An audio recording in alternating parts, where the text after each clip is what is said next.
allegiance to the flag of the United States of America and to the republic for which it stands, one nation, under God, indivisible, with liberty and justice for all. Thank you.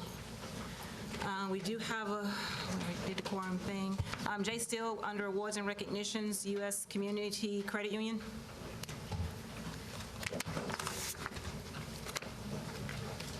Thank you, Madam Chair. Tonight on the agenda, on the consent agenda, you have a contract with U.S. Community Credit Union in a partnership with Hillsborough High School. This is the second partnership that we're entering in with U.S. Community. Their first one is with McGavock High School, where they operate a student-run branch inside the high school in partnership with one of the academies. And they, so I'm going to introduce you to the Vice President of Business Development, Buddy Brent, and the branch manager for McGavock High School, J.R. Jernigan, who will be moving over to Hillsborough High School. If you'll come forward. Thank you, Jay.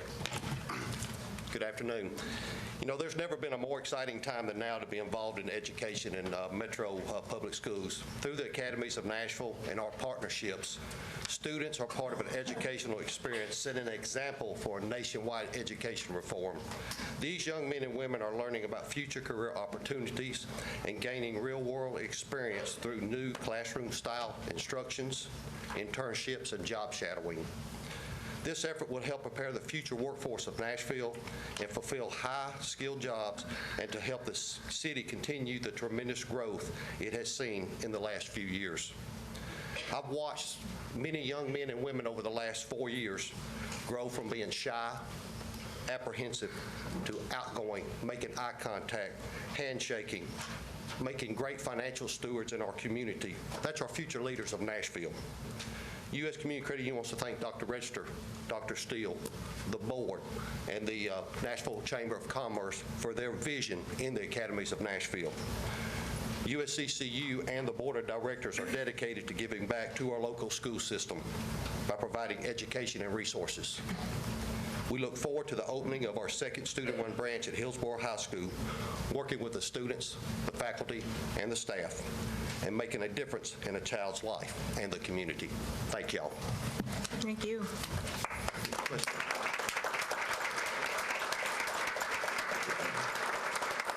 Next under, and the good news is, we have Homework Hotline by President Wendy Curlin.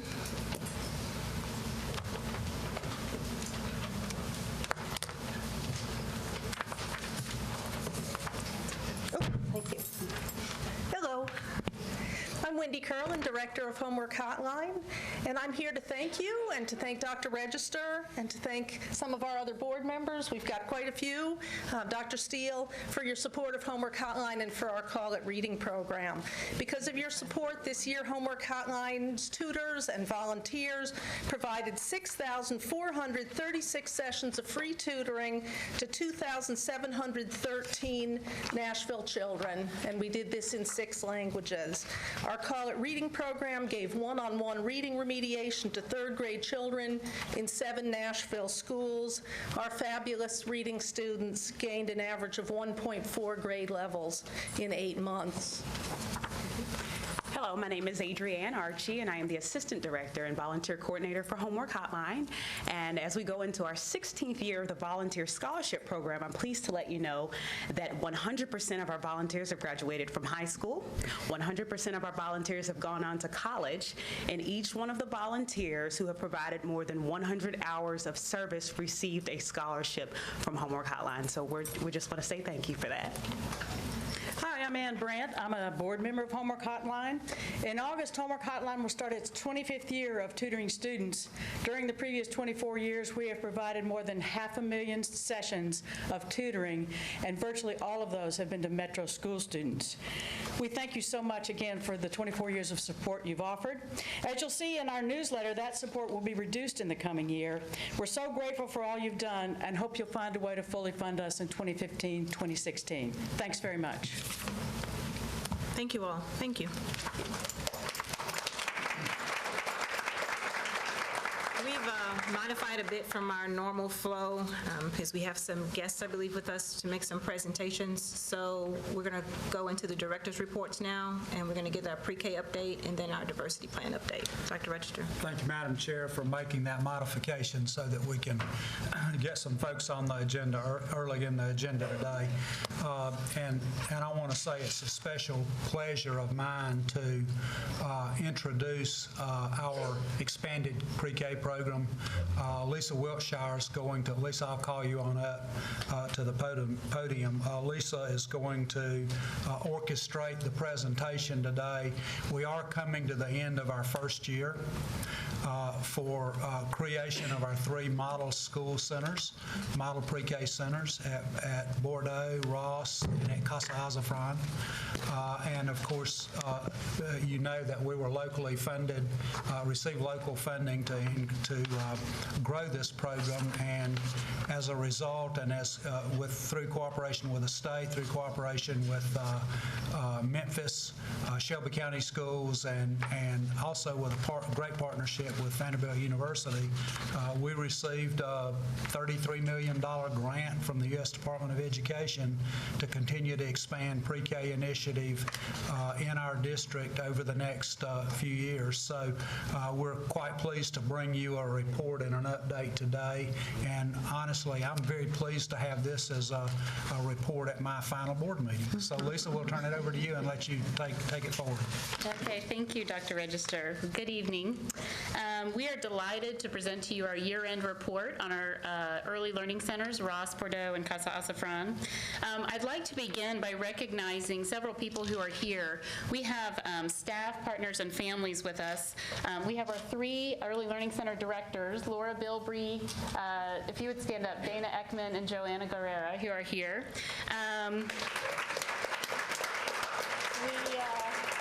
They're fabulous. We also have some teachers here who are going to speak with you. We have some families here, and we've got several of our partners here, including our partners at Peabody Research Institute, Plant the Seed, Global Education Center, and Conexión Americas. Thank you to all of you for being here with us tonight and for your tireless work contributing to the success of our program. I'd like to start by showing you a video that captures a little bit of the story of the early learning centers.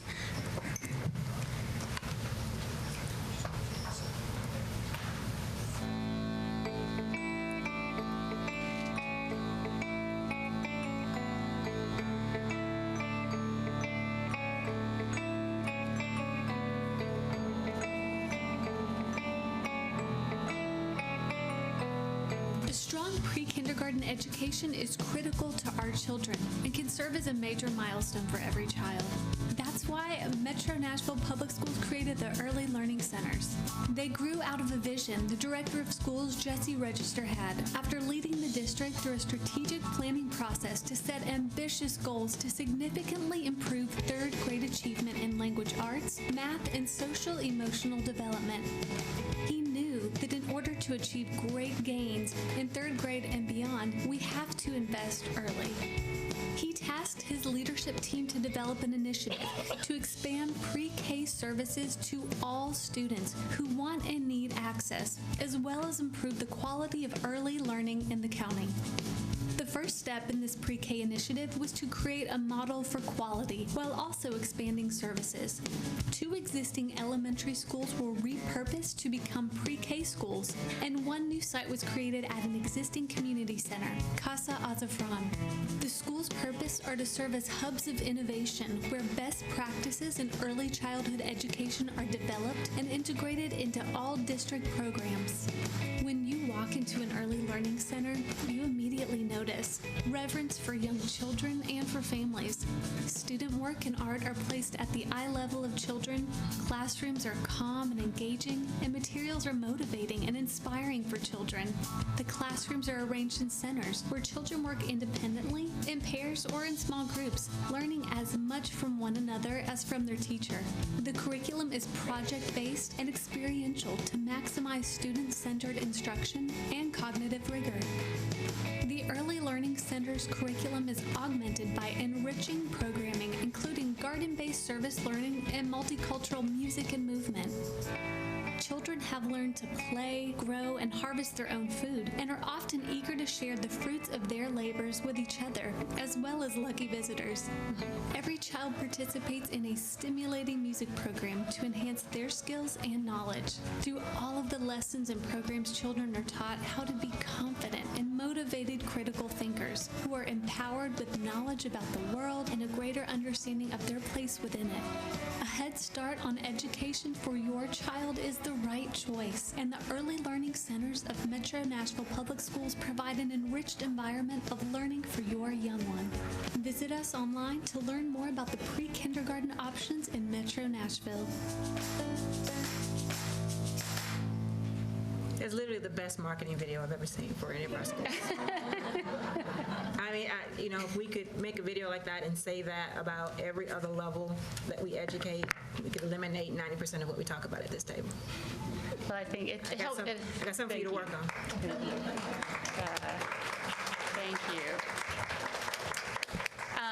Well, we really have had quite an inaugural first year in existence with many noteworthy milestones, including a visit from President Obama to Casa Azafran, where, yes, he did tour the Early Learning Center while he was there, once the kids were gone. Our work's been featured in the Tennessean 3 times, and recently on PBS, highlighting some of the work that we're doing with our partner, Plant the Seed. And in addition to that, Dr. Register mentioned the federal grant, and it's really because of your investment and support of the Early Learning Centers that we were able to secure that grant, which is so significant for Nashville. But when you distill all of our work down to our core mission, we are about one thing, and that is getting our students kindergarten ready. This means that we ensure that all of our students grow academically, socially, and emotionally.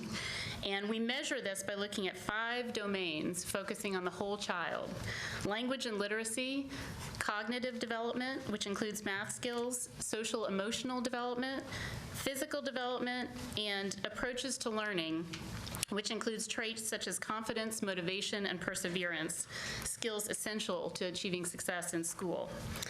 To assess our work, we partnered this year with Vanderbilt University's Peabody Research Institute. And here to talk about our partnership and our results is Dale Farron, who is the Senior Associate Director of the Peabody Research Institute. Welcome, Dale. Thank you. And it's a pleasure, and if you just saw that whole team of people that were part of this partnership, which we couldn't have done it without them. I don't want you to think that they're all full-time on it. It's just that we've been able to gather good people from Peabody Research Institute to take part in this. We basically have 2 goals.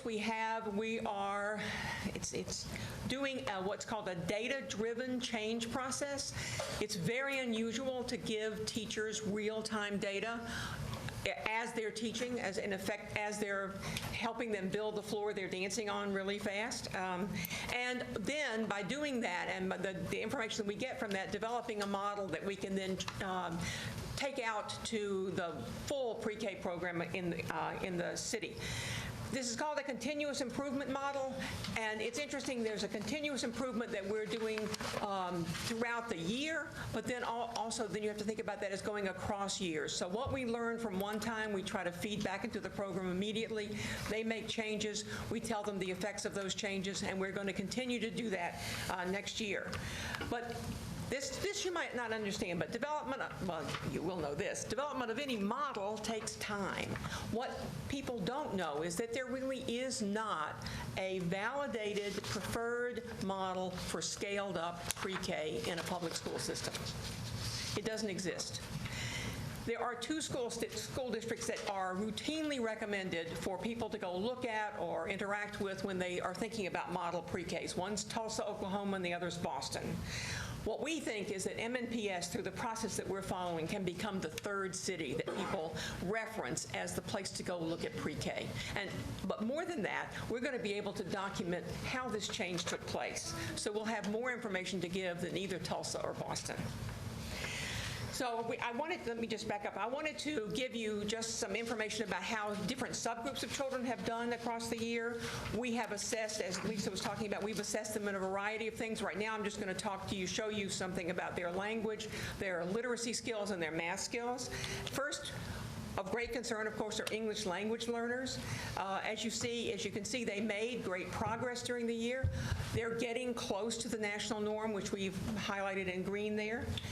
We also, most of the children served in these 3 hubs qualified for free and reduced price lunch. And so our real interest was pulling them apart and seeing us separately, how close are they coming to meeting the national norms. As you can see that in some areas, they're like right there or very close to being there. So we're making great progress. I don't think we feel we've come far enough, but we made a lot of progress for getting a program launched in the same year that we're evaluating it and doing more next year. So let me just show you one way that the data we collected were used. We did a lot of, we were intensely involved in classrooms, which the teachers could speak to, but let's not ask them. So we were there a lot, and we documented how time was spent in the classrooms. And because of the way we collect data, we can give that feedback to them within 2 weeks. So we did that. They made goals, and one of the goals that they really wanted to work on was to increase the amount of learning time in their classroom. So if you look at the chart here, what you see is about half the time in the first round of data collection was spent in naps, meal times, and transitions. We gave them that feedback. We went back in February, March, and they made dramatic changes. They were able to increase their learning time, substantially decrease the amount of transition time they had, decrease the nap time. So this is just an example of the way data can be used to make real-time changes as you're implementing a program. But this is an evolving process. We had to learn how to adapt research to the practical needs of the classroom.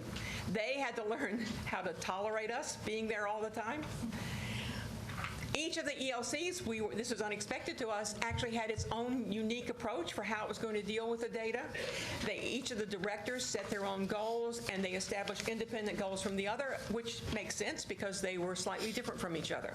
Our next step, or this summer, we're going to spend a concentrated amount of time using the data we collected from last year to think about professional development for the teachers, the goals they want to work on, and also then framing the kind of data we're going to collect next year for them to help to see if they achieve those goals. So we're delighted to have been part of this. It's your legacy. I hope it's also mine. Yeah. Thank you, Dale, and we have part of the PRI team that's here as well with us tonight. The next thing we wanted to do to give you a better sense of the year we've had is we asked some of our very important people to share some personal testimonials of their experience this year in the early learning centers. We have a couple of parents, a group of teachers, and a director and partner who are going to each just share a very brief testimonial that they've prepared for you. The first up is I would like to welcome Olivia Almaraya. She is the parent of one of our recent graduates at Casa Azafran Early Learning Center. And we have Miss Monica Vasquez who's going to translate.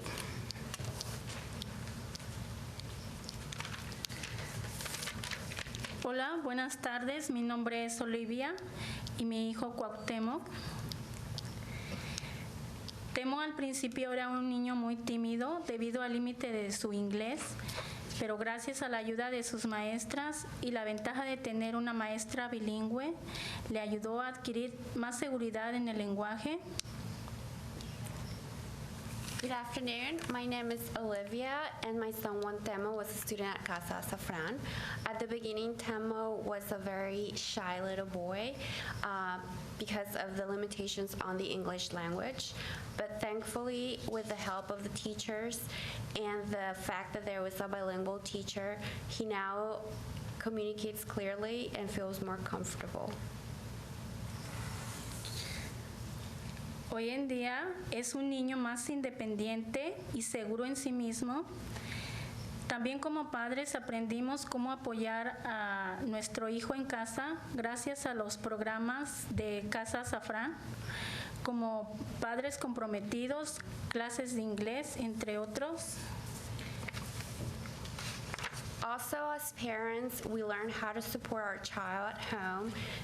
Thankful to the programs offered by Casa Azafran, such as Parents as Partners and ESL classes.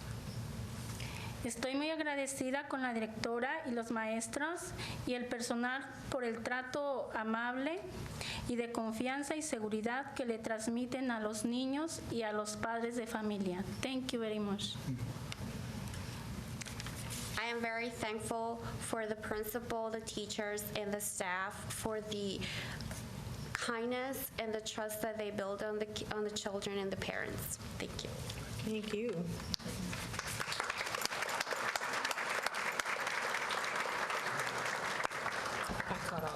Thank you. Thank you, Olivia. Next up, we have another parent, Jaquil Turner. I'd like to welcome you up. And she is a parent of one of our recent graduates at Bordeaux Early Learning Center.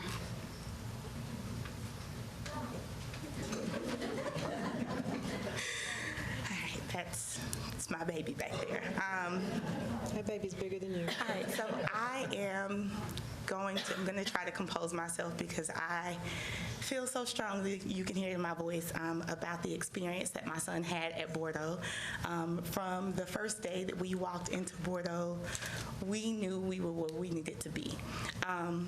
We have attended a private Montessori school. We've attended a private, more traditional school with very high expectations, but nothing, and I mean absolutely nothing, prepared us for how loving the environment of Bordeaux would be and how important we felt as a family. From reports to weekly newsletters that explain to us with I can statements, and I'm an educator, so these things mean even more to me, but with I can statements that showed me how they align the activities, and then enrichment pieces that we could do at home. I felt empowered to be a part of my son's education. When he first started at Bordeaux, he pretty much would have been considered kindergarten ready academically, but socially and emotionally, having been in environments where that was not valued above academics, he was really lacking in that area.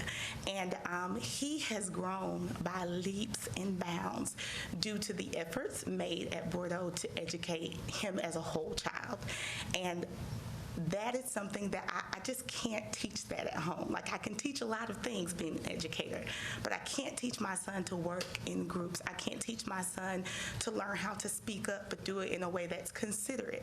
I can't teach him grit when other students are disagreeing with him, or when he sees someone over at his favorite center and he just wants to go over there. And it was just absolutely amazing to watch him get to a point where he could name his emotions. He could manage his emotions, and not just because of specific efforts made toward him, but even things he witnessed as Ms. Lofty's pushed into the classroom to work with other students. I couldn't imagine getting to a point where I was actually worried about where he was going to go to kindergarten. But I am now, because the standard was set so high. I can't imagine anything better. I wish there were a kindergarten. That's all I have to say. But I absolutely love this experience, and if we could get another year, we would take another year. And the last thing I'm going to, oh, nope, that was my time. Thank you.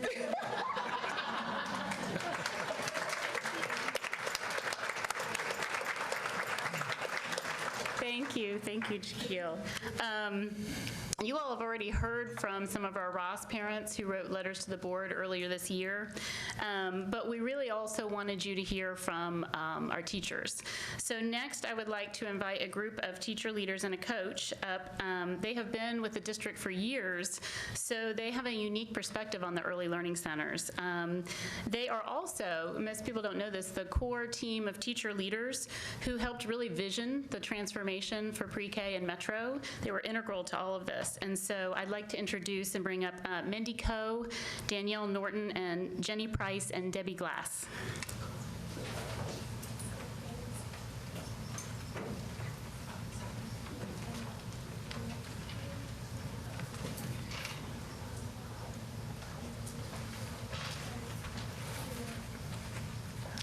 Good evening, Dr. Register and board members. I'm Mindy Coe.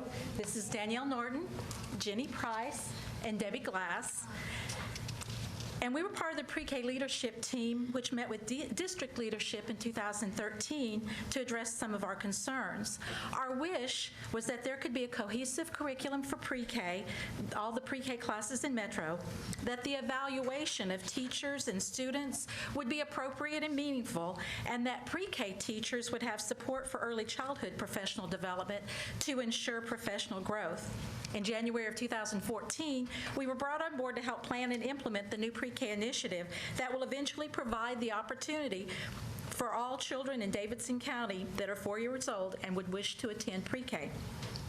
We were recruited to help establish the new early learning centers, and we were excited to be part of something, the new innovative centers. This year, our role as teachers and coaches at the ELCs, we saw an intentional focus on social and emotional learning, which ensured that our children would begin their academic careers with the best possible foundation in order to gain confidence, social skills, and work-related skills for success in school and in life. We focused on small group instruction and increasing time in centers.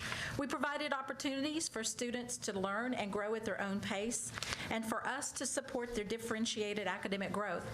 Students whose primary language is not English and students with special needs were included in all aspects of the curriculum, and I think you would be hard-pressed to distinguish them from any other students in our centers.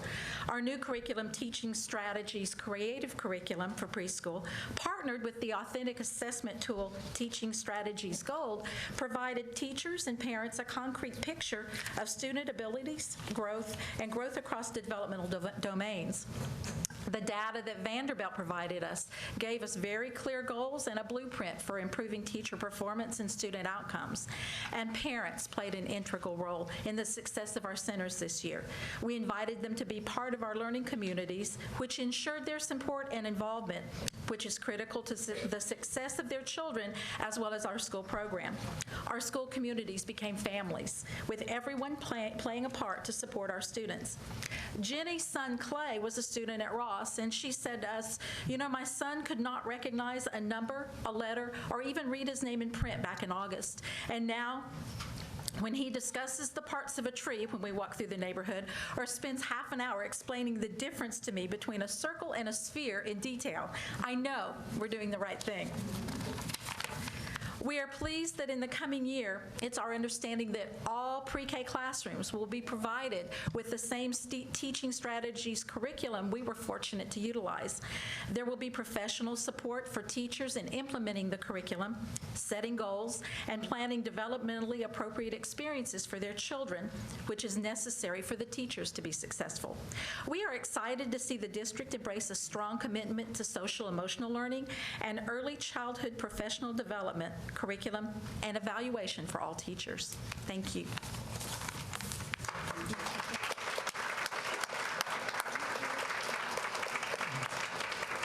Thank you. Next up, we have, I'd like to bring up Joanna Guerrero, who's the director at Casa Azafran Early Learning Center, and Renata Soto, who is the co-founder and executive director of Conexión Americas. And while they're coming up, I do want to acknowledge what is a great loss and sadness for us. Joanna will be moving to Texas with her family next year, so this is her last month with us. We are very grateful for her and sad to see her go, and wanted to offer her the opportunity to speak to you about her experience as a new principal in Metro, and also, of course, to hear from Renata Soto, who's been a tremendous partner and visionary for our work together at Casa Azafran. Oh, yes. Thank you so much. Well, good evening. Thank you for your time today and for letting me share a short summary of our year. It was hard to condense into 2 minutes, I will say. But we started the school year with our very supportive parents, as you can see in the picture, who backed our start at Ross Early Learning Center while our school was being built this year. Parents rode the buses with their children for a few days and soon let them go off on their own to become independent and inquisitive learners. Then we had our ribbon cutting ceremony at our beautiful new school where our parent, Ms. Velasquez, as shown in the picture, shared about the strong positive relationships we had already begun to establish with our students and their families.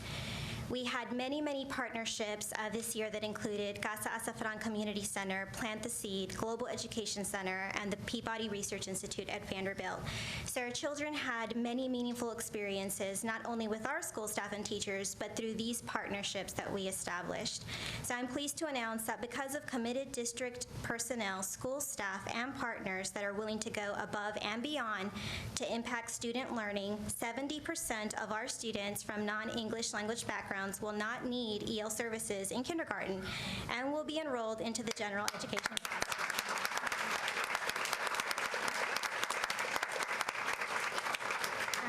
Their math and literacy skills also moved very close to the national average. That is something to celebrate. But what we will really remember and cherish is many student individual stories, such as when Meng, our student who did not speak English and understood almost no English, told us that F is for fish and identified the beginning sounds of words. We will remember a student, Nicole, who struggled to come into class at the beginning of the year and became so confident and loved coming to school as the months went on. We will reminisce about the leadership opportunities that our students had, such as when Isabella and Arlena painted The Park, as they titled it, which is the first painting to be displayed in our front office. And we will remember when Michael Habimana represented our school in presenting a gift to Dr. Register at a ceremony with school district partners. These moments, plus many more, are dear to our hearts and will never be forgotten. The countless hours and hard work that went into making this year a success are all worth it when you know that you are making a difference in the lives of children. And I know everyone here agrees with that statement, and everyone here. Thank you to all involved in the mission to provide early education to our children. You are investing in the future. Thank you.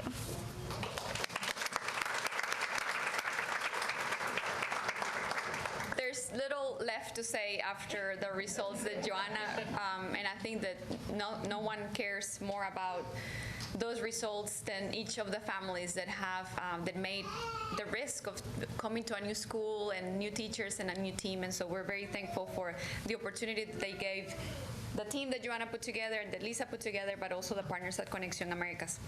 I just want to add a couple of more comments to what she shared with you, but I can tell you that you have given our community a great gift. Having 80 children in our building every day is the preferable and the preferred scene of all the partners that had been there. When the children come to the Global Education Center for their morning class, it is the time when you can see a lot of adults trying to hang out in this area, because that's our moment of filling ourselves with good energy and to remind us, each of us, why we do the work that we do. So we thank you for bringing children every day to our community center. I know that as you remember when we were launching this partnership, part of the assets that Casa Azafran and Conexión Americas were bringing to the table was the other resources to families. So we're very excited, and we saw the amazing team of Joanna and the teachers and what did every day with the children. And we can report to you that we also saw the families of the Casa Azafran Early Learning Center being the first ones that take advantage of the resources that we have. Every time we had the Adventure Science Center, art shows, puppet shows, the Nashville Symphony, the Nashville Opera come to our center during the weekends or during the day, the families from the pre-K center were the first that we always saw in line and brought their families for these other resources. Those are the parents that we see registering in our English classes and are still going during the summer, and they're taking advantage of that in the mornings and at night. And they are certainly taking advantage of the other resources of mental health counseling and our clinic. And so I know that I speak on behalf of our other 9 partners that we really are excited that Metro Schools is one of ours, and that we can't wait for the next year to start, because we miss the kids during summer being there.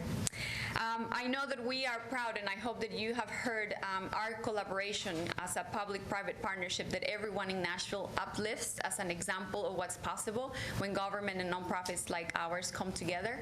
I'm sure that you have heard that every single mayoral candidate has mentioned the Casa Azafran Early Center as one model they would love to replicate, and I hope to continue to work with the school board to keep them accountable to that promise. And I know that others also have paid attention to our collaboration as an example of what can be possible when we bring the public and public resources together. One of those examples of how we have leveraged this collaboration is the future park that we're creating next to Casa Azafran. I hope that each of you got the invitation and are planning to come this Saturday at 10 a.m. when we will do a groundbreaking, and I'm excited that we're able to do it when Dr. Register is still wearing the hat of superintendent. But this is really a result. I can tell you that while we already had the sense that we needed outdoor space for the families with small kids that come to our center, it was really the presence of the 80 children that made that a priority in my schedule and in my work this last year to try to raise the money to buy the property next door, a car repair place, to turn it into not only an asset for the children but for the neighborhood. And so thanks to our partnership, I took that as a priority for this year, and gladly Mayor Dean also thought that 80 children in our center deserve a good playground and beautiful outdoor space, and so that's what we will be celebrating this Saturday. Metro approved, thanks to Metro Council, the money to purchase the property. We already closed on the property 2 weeks ago. The property is already being dreamed as a park, and I hope that you come to also share your ideas and remember the parks that were important in your life when you were kids. We will be celebrating that this Saturday, and then Conexión Americas is committed to raising $500,000 to make that car place a beautiful park, and we hope that you are part of that journey. I hope that you get there to join us for that. Again, it's this Saturday at 10, and I want you to know that as we look into the future, I know that already we're thinking about an extra classroom. We will have additional space, 4,800 square foot, that is the only remaining unrelated business that is in our community center that probably Conexión will be reclaiming in the next year, and we're already in conversations with Lisa that we hope that that will be opportunity to expand to one more classroom to serve 20 more children for a total of 100 kids at Casa Azafran Learning Center. I want to thank Dr. Register again. I have said it many times for making us part of his vision for this expansion of Early Childhood Center, and I know that those families, their biggest complaint is that they can only be with us 1 year, but we are excited to welcome the next class, and I speak on behalf of Conexión Americas and all of the partners that make that community special. Thank you.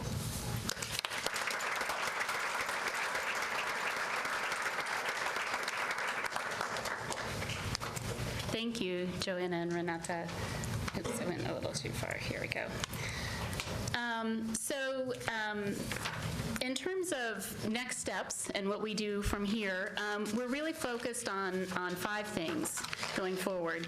Continuing to improve our model programs, scaling best practices to all pre-K classrooms across the district, developing a continuum of learning from pre-K to 4th grade, and through the pre-K grant, expanding the number of students served and focusing on families by providing wraparound services. That's one of our next challenges. We have a great deal of work ahead of us. We're not going to be satisfied until we see all of those bars going up past the national norms, and we have a lot of work to do with the pre-K grant. But in terms of this year, we really wanted to conclude by extending gratitude to some very important people who helped make this year a success. First and foremost, Dr. Register, for your vision in creating this program, your unwavering commitment to students and families, and for holding us accountable to very ambitious goals for our youngest students. On behalf of the 520 students who we served this year, we want to thank you, Dr. Register. We would also like to offer thanks to our Board of Ed for supporting this work and for providing us with the resources to implement it. It's one thing to support a new program with words and advocacy, and it's an entirely other thing to actually fund the program so that it can be implemented well. And so for that, we would like to thank you and Mayor Carl Dean and Metro Council for supporting us in this. And I also want to acknowledge that this wouldn't happen without district leaders like Jay Steele and Vanessa Garcia. We appreciate their leadership and support for this work, as well as Phyllis Phillips, who's here right over there, Flo Kidd, and Brenda Steele. They were really and have been our earliest advocates in Metro for pre-K, and also for creating hubs for expansion. And their work made and continues to make this possible.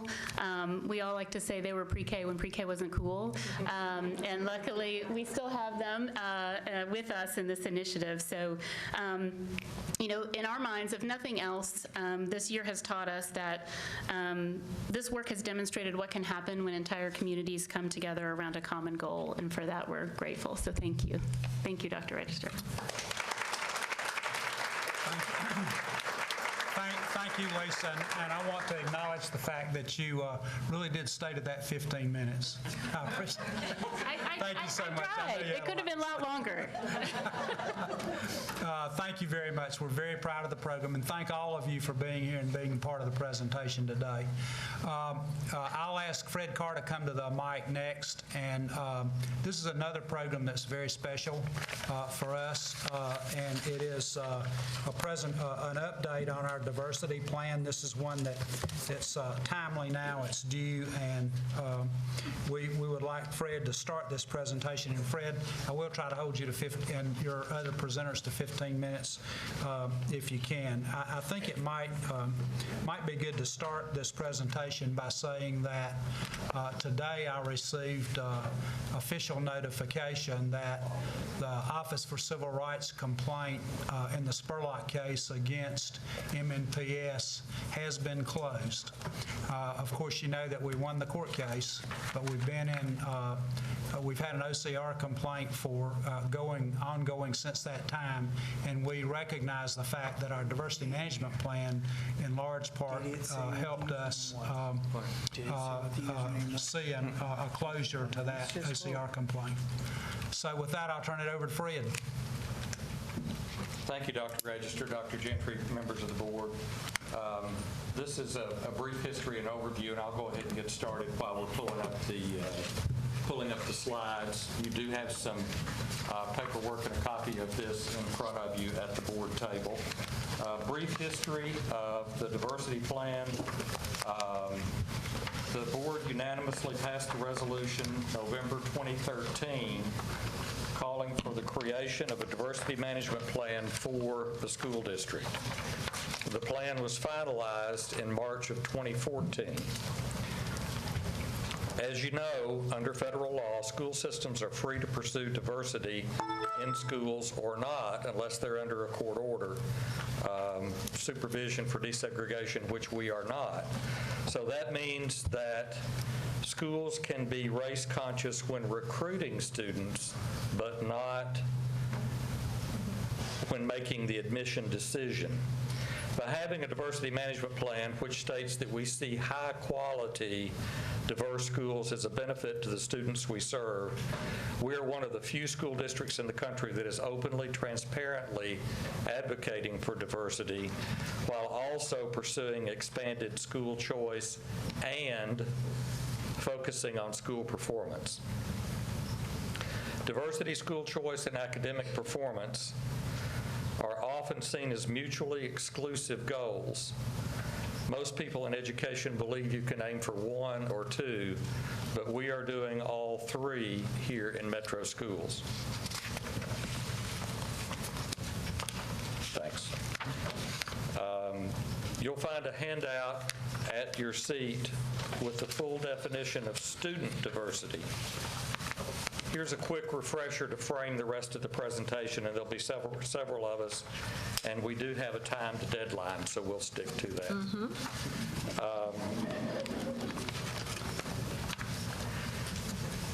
Our diversity management plan includes a 4-part definition for student diversity. We measure student diversity not only by racial, ethnic makeup, but also income, language, and ability disability.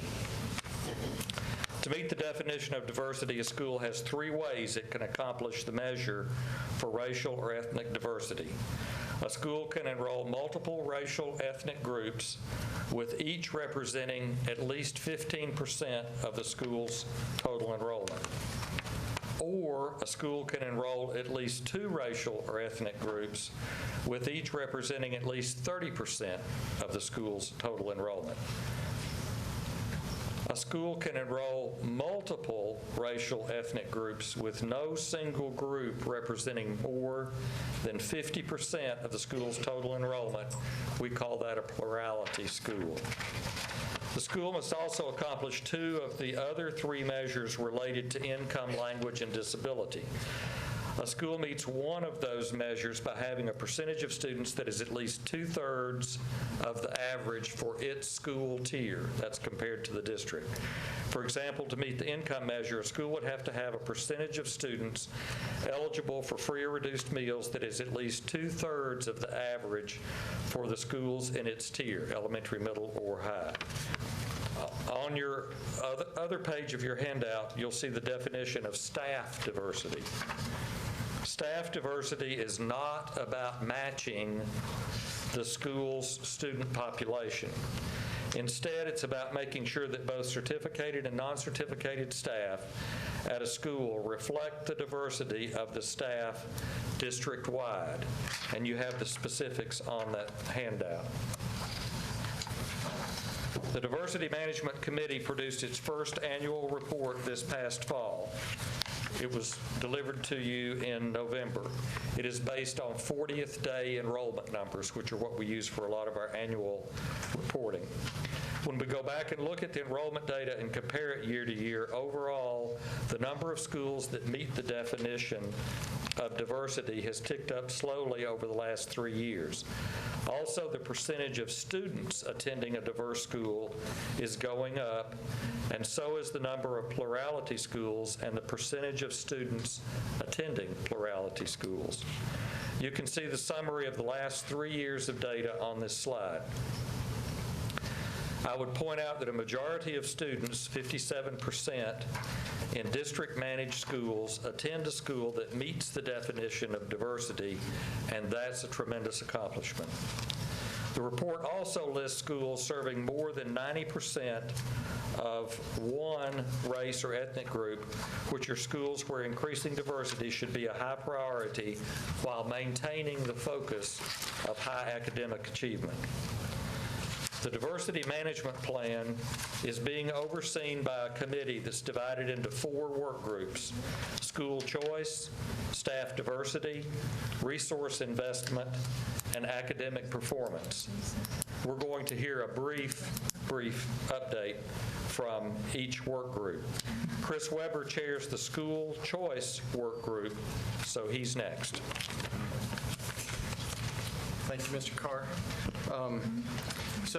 My work group is dedicated to school choice in the district and looking to improve diversity. That's important that we look at school choice schools because those schools are not currently as diverse as our zone populations. In addition to that, because they are choice schools, we have the ability to help improve diversity through targeted marketing and recruiting strategies.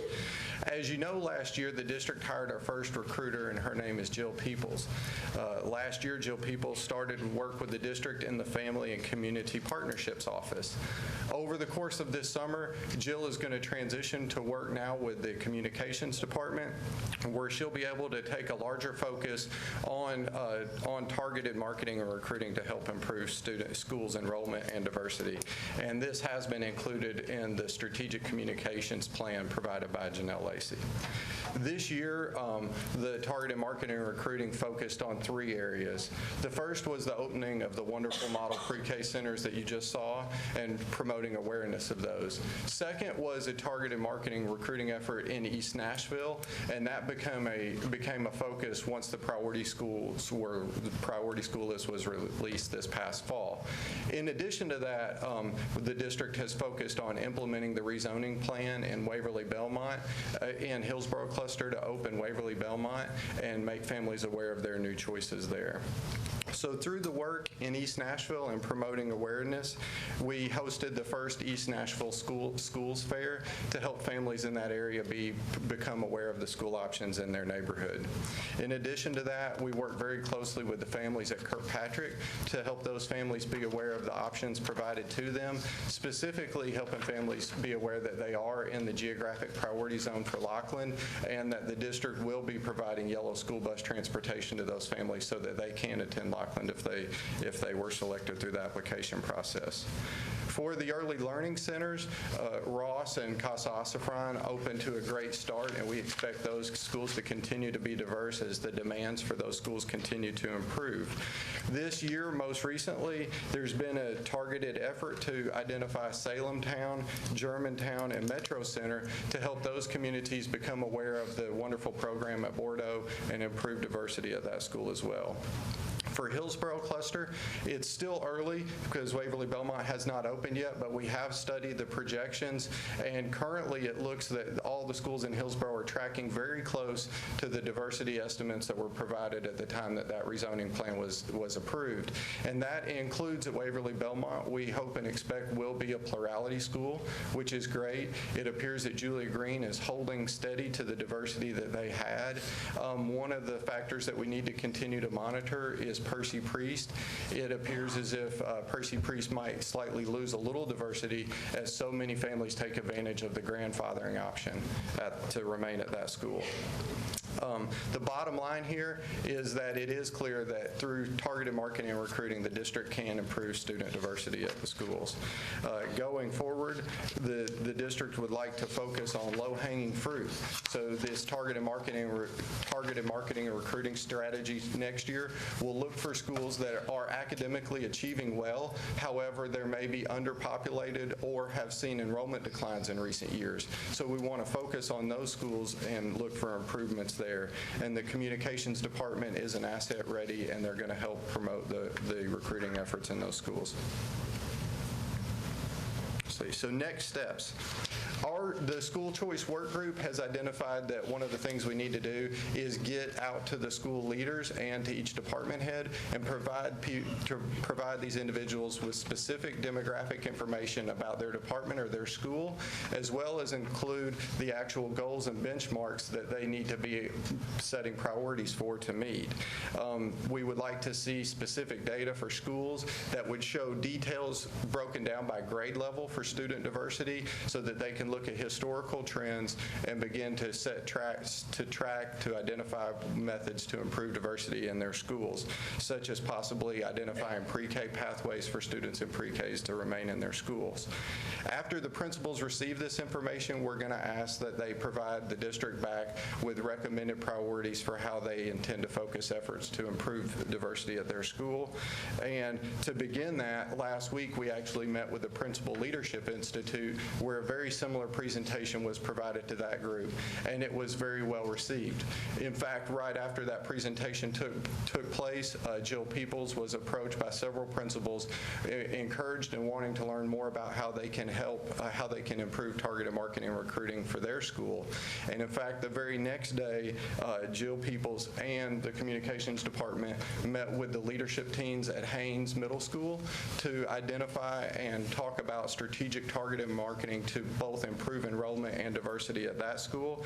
And next week, there are scheduled meetings to meet with both Tom Joy and Croft Middle School to take similar actions there. So with that said, I thank you for your time, and I would like to introduce Harold Finch, who is the Staff Diversity Work Group Chairperson. Good evening. The objective of the Staff Diversity Work Group is to support increasing the diversity of the employee candidate pool. As Fred said earlier, a school's goal should be to have a diverse staff, not necessarily a staff that matches their student population. This gives students the opportunity to interact with adults from a variety of backgrounds and experiences. The following tasks have been accomplished this year with respect to increasing the diversity of the teacher pool. A focus on recruiting bilingual teachers. A small team of 4 MNPS employees undertook a recruiting trip to Puerto Rico to recruit native Spanish-speaking teachers to Nashville. 8 HC representatives facilitated information sessions at Tennessee State University regarding careers in MNPS, and also visited Spelman, Morehouse, and Clark Atlanta University to recruit education graduates. And as we know, those are historically black colleges and universities. We increased our presence on Facebook and Twitter via recruitment campaigns, and we introduced the new teacher selection process designed to identify candidates who are the best fit for MNPS. While this past year, much of the work related to diversity was driven by HC staff, the work group believes now is the time to shift the focus to principals, helping further our staff diversity goals. Specifically, we want to encourage principals to make efforts during candidate selection to interview teachers and support staff who will move the progress towards plurality forward while maintaining a focus on academic excellence.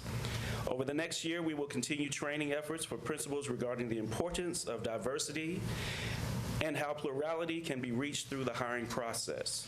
The work group identified principal awareness as an obstacle that needs to be overcome. Principals have an important role to play in the district reaching the targeted goals stated in the diversity management plan. The training provided during the winter PLI did not provide principals with a timeline and/or steps to achieve plurality. So, similar to the school choice work group, we want to provide principals with data and benchmarks and then give them the support to meet those goals. At this time, I'm going to turn it over to John Ford, who will speak on our resource work group. Thank you. Good evening. The Resource Investment Work Group was tasked with developing a methodology to measure how effective the district's resource allocations preserve and enhance diversity in our schools. To achieve this task, we have teamed up with the student-based budgeting, project management, and design teams because we believe that the district's move to student-based budgeting supports the increased need for diversity in our schools by giving principals the resources they need to meet the needs of the students they actually serve. So we applaud the design team for the excellent work of defining the pool and building the formula we are using today. The team consists of 6 principals, 3 teachers, and 6 central office personnel. This move to the budget process was recognized by the performance auditors in early February as best practice and accomplishment that will provide a more transparent and equitable distribution of resources to our schools. They also commended the district for implementing a funding formula for the sole purpose of meeting the needs of our children with special needs. So in terms of measuring how diverse our spending is in our schools, we have identified a few metrics to annually measure the accuracy of the implementation and effectiveness of student-based budgeting. These measures or metrics are equity, transparency, and flexibility. We believe that a personalized funding approach will impact academic performance in ways that will preserve and enhance diversity.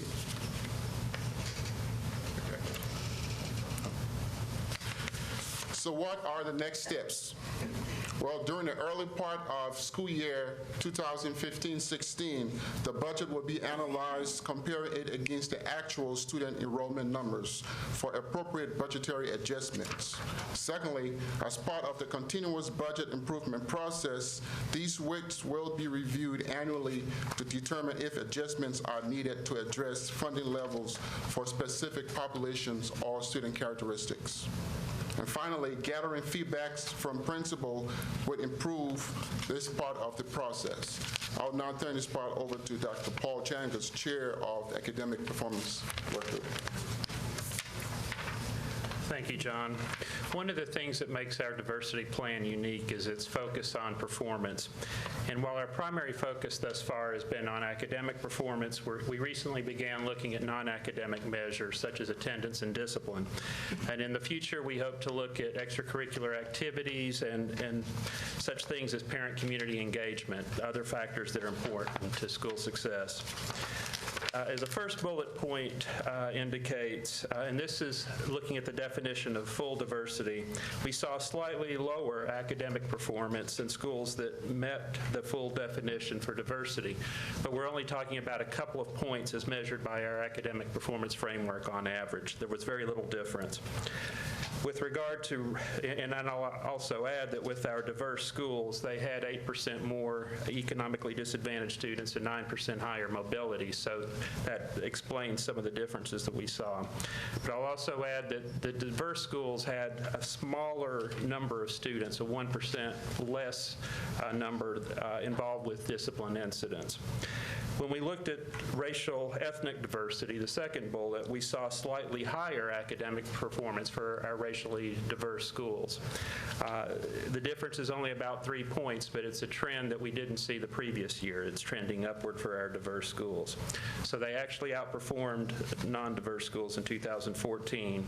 There was practically no difference between the two groups with regard to economic disadvantage and mobility.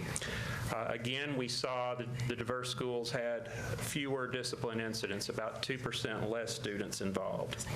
And finally, where we did see differences when we looked at income, language, and disability diversity. And it's no surprise, given the correlations we see with economically disadvantaged percentages and achievement, that here we did see major differences, 23 points on the average between the groups. But then we also saw 38% more economic disadvantage in our diverse schools, 22% higher mobility. But the bottom line is, looking strictly at racial ethnic diversity, there was not a difference. And then when we look at the full definition of diversity, and I know that three-dimensional graphs sometimes can be a bit overwhelming, but what we're trying to show here is a comparison of diverse and non-diverse schools over a 2-year period. Each row represents a group of schools for 1 year, either a diverse or non-diverse group. What we see are small differences between the schools in terms of performance. Looking at the percent, each bar represents the percentage of schools in our academic performance framework in a particular category, with excelling being our top category. The good news is we saw an increase for both diverse and non-diverse schools in 2014 with regard to performance, and overall very small differences. As I mentioned, about a 2-point difference on average. And with that, we will turn it over for questions. Thank you, Ms. Carr and committee chair. Since we're running a little bit behind, I'll open, of course, if board members have questions, they're welcome to ask those, but I'd close by saying that when I consider the early childhood report that we just received and the diversity management plan and the report there, I really am very pleased to say that's my concluding remarks to this board. Thank you very much. Thank you. We're moving to the consent agenda. Ms. Kim.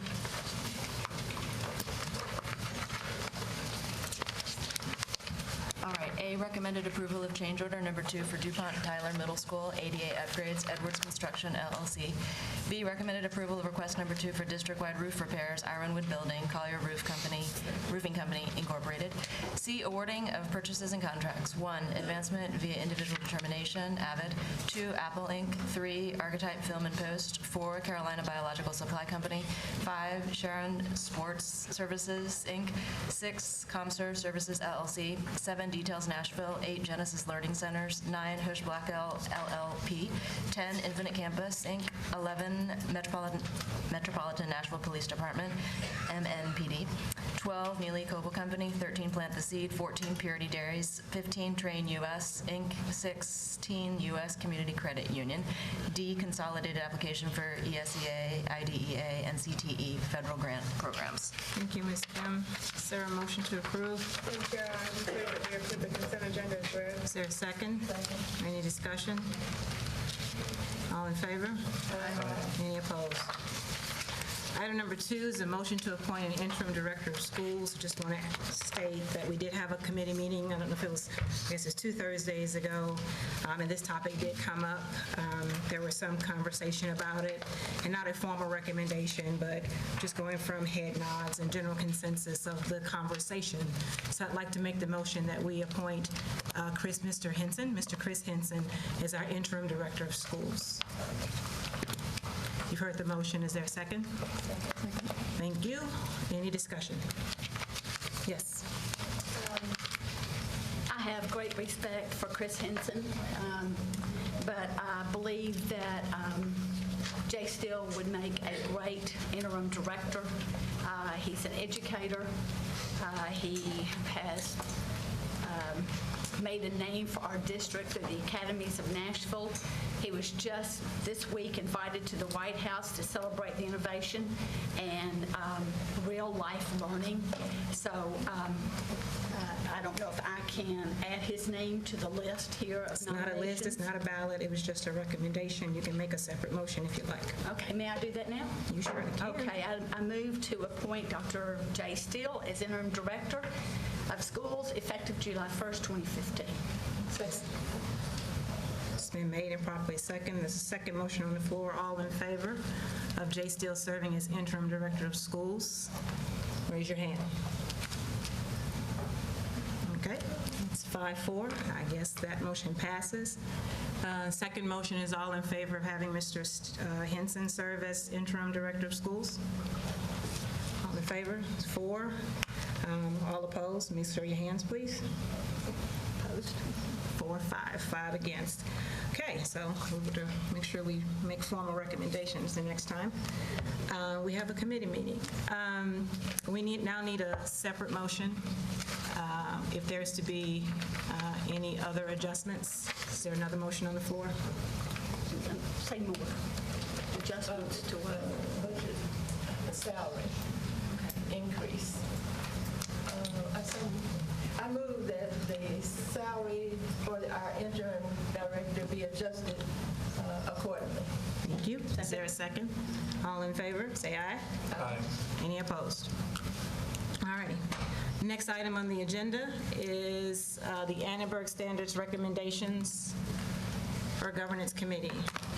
Ms. Froh. I move that we adopt EE 17 as amended at our recent policy governance meeting.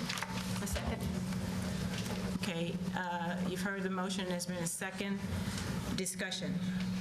Yes, Ms. Hunter. I would like to make a motion to amend the language. Okay.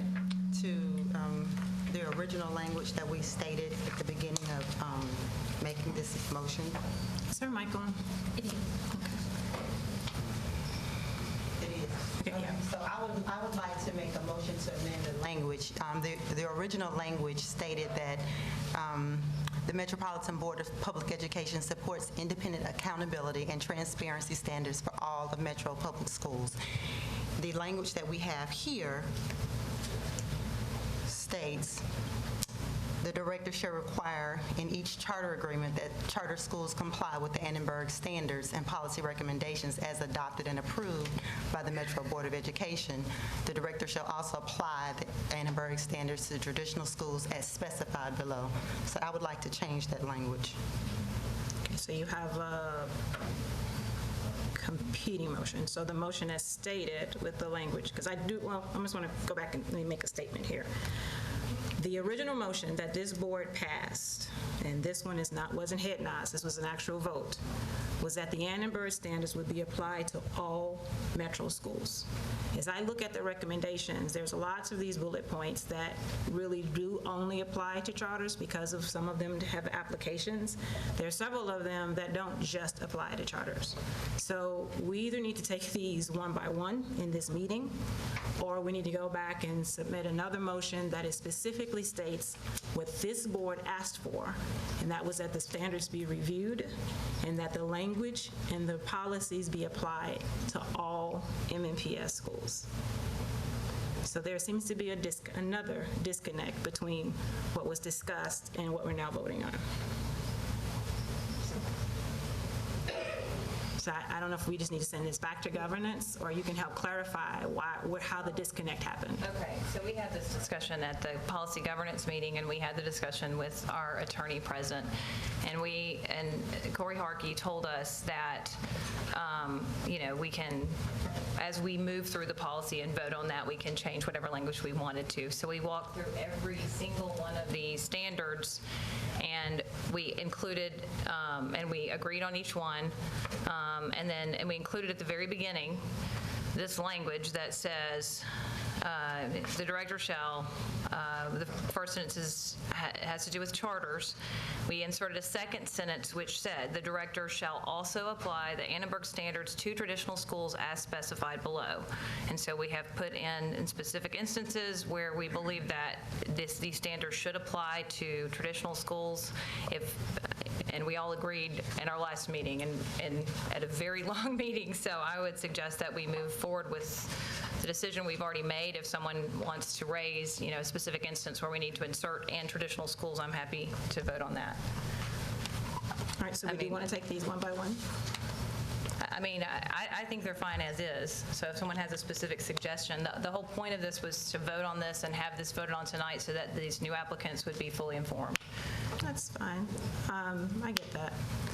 All right, let me,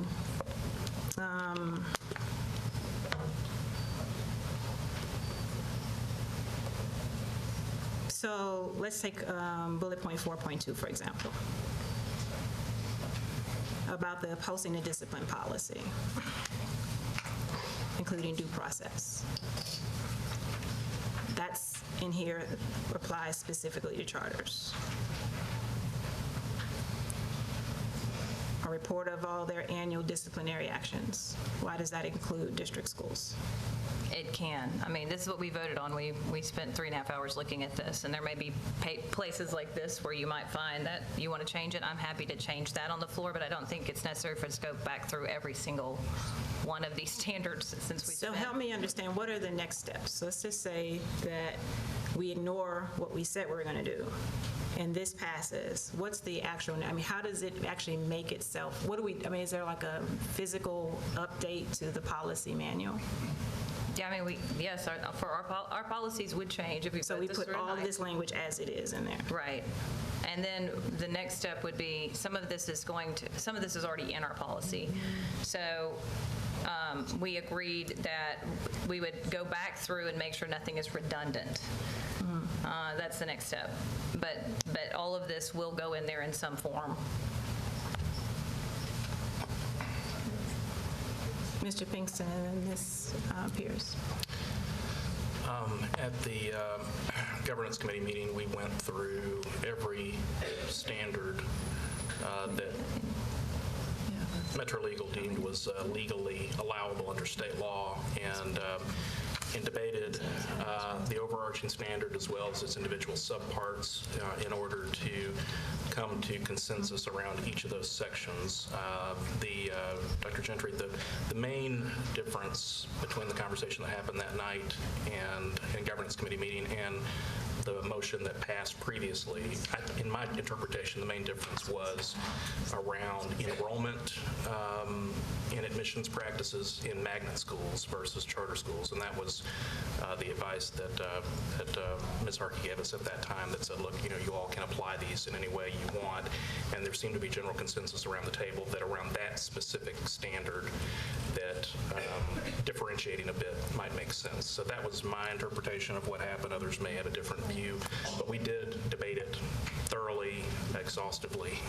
So when you say differentiated, so on that specific note about the academic requirements, this body, a majority of the people present in that meeting, decided it was okay for the Metro magnet schools to keep their academic requirements for their selection processes, but specifically stated that charter schools could not.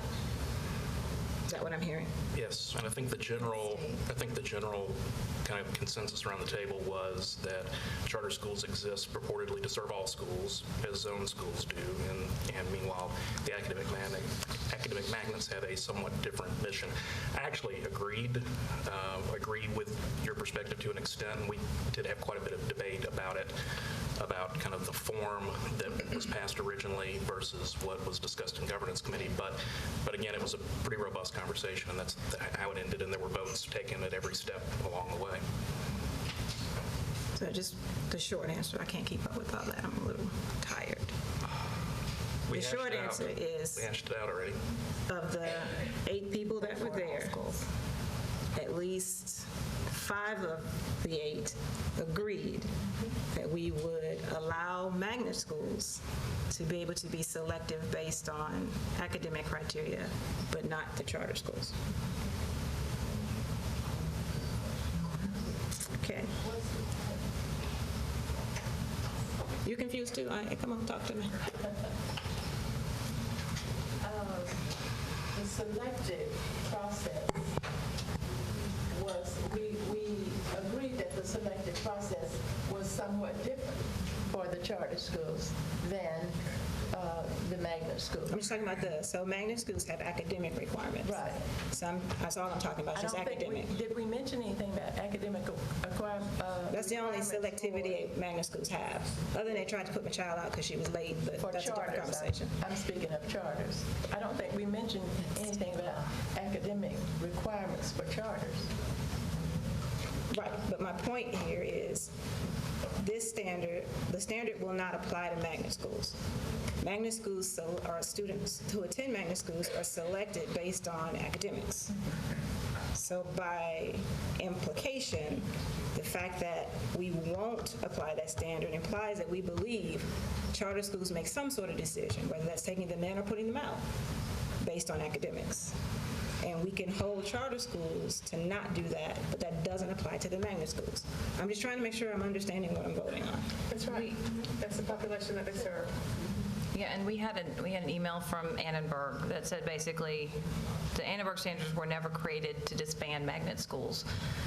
Magnet schools and the School of the Arts, we exempted because they have specific admission requirements. That's very clear. The public knows that they are serving a specific population, whereas charter schools are meant to serve every child, just like traditional schools. So in the language around the magnet school policy subsection, we said that both charter schools and traditional schools must serve every child.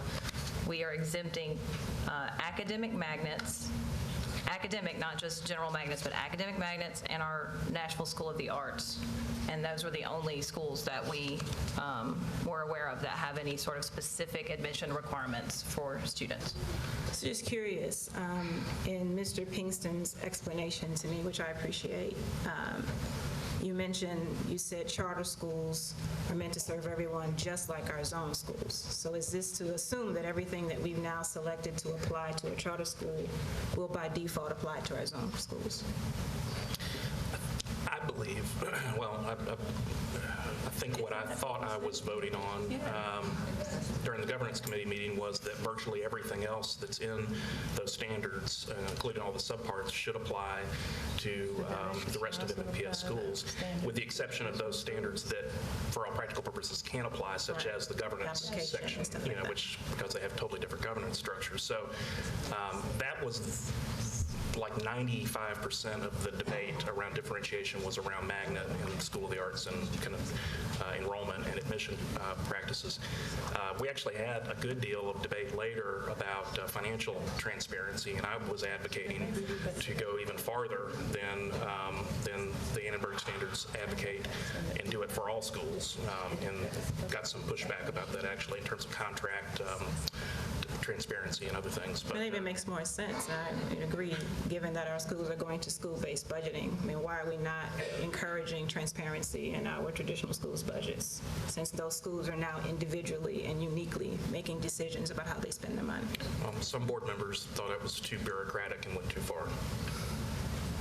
It was my understanding that we all agreed to do that. It was just that the language here says just charters, and it was my understanding that it would say all MPS schools shall do several of these things, and I have them bulleted here. And then if you read the way that it's written here and the way that it says as specified below, that means that it's only referring to charters when you discuss these specific items. So my amendment is to change the language the way that it is written. And it still states what we originally voted to approve, which was all schools. And I don't see why that would be a problem. Ms. Pierce is next. I mean, I would say that I would love to take Ms. Rogue up on her offer to go through and add all MNPS schools and traditional schools alongside each charter school, because that, to me, if you had no current knowledge of this board, if you had no current knowledge of this discussion over the past couple of months and people were just looking at this online, you would have no idea as it's written that it is to apply to all MNPS schools. So we're not asking for any major change. It's more of a clarity and for these policies to outlive people with the current knowledge that these absolutely will apply. And for me personally, especially those discipline policies, that they will apply to all schools. Ms. Rowe? So if I'm looking at some of these things, like you're raising 4.2, and I'm looking at that didn't raise a red flag for me because we do have a school discipline policy manual, and I think all the schools follow that. So I think if we were to go in and try to have these apply to every school, it's not going to make a lot of sense in some cases. And the reason we went through these one at a time was so that people could make those changes. And so, like I'm saying, instead of saying some of these are just going to be applicable more for a charter school, because in that instance, we do make our discipline policy public. And we get a handbook for every school and every child.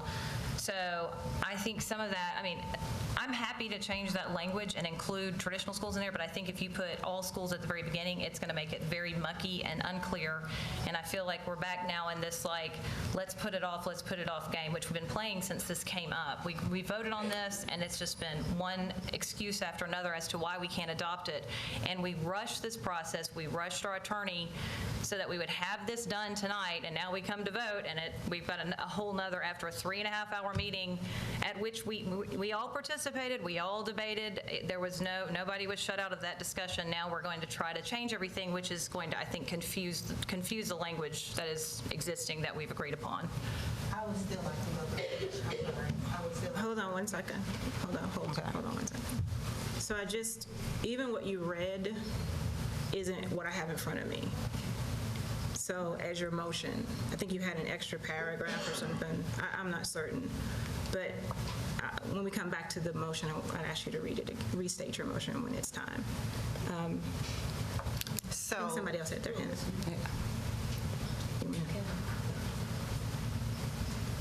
All right, hold on. I think the language that several of us understood during that meeting the other evening was that these items would refer to all MNPS schools. You were doing the writing, but I think the agreement was that they would refer to all MNPS schools. Specifically, what does not? Okay, so look at give me some 1.4. examples. Okay.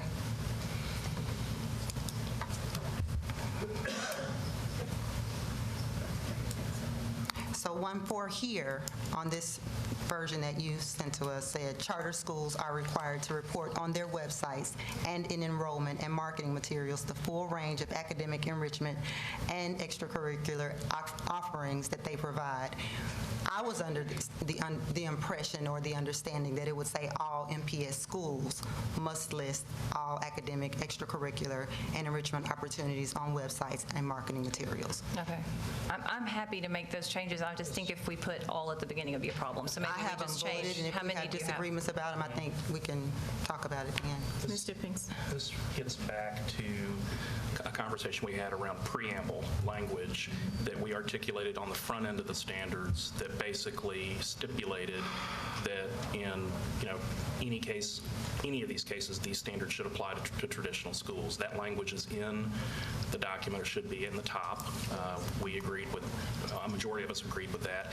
And again, the differentiation, like 95% of the conversation was about magnets and art schools versus charters. That was where the conversation zeroed in. I hear you, Mr. Mr. Pinkston.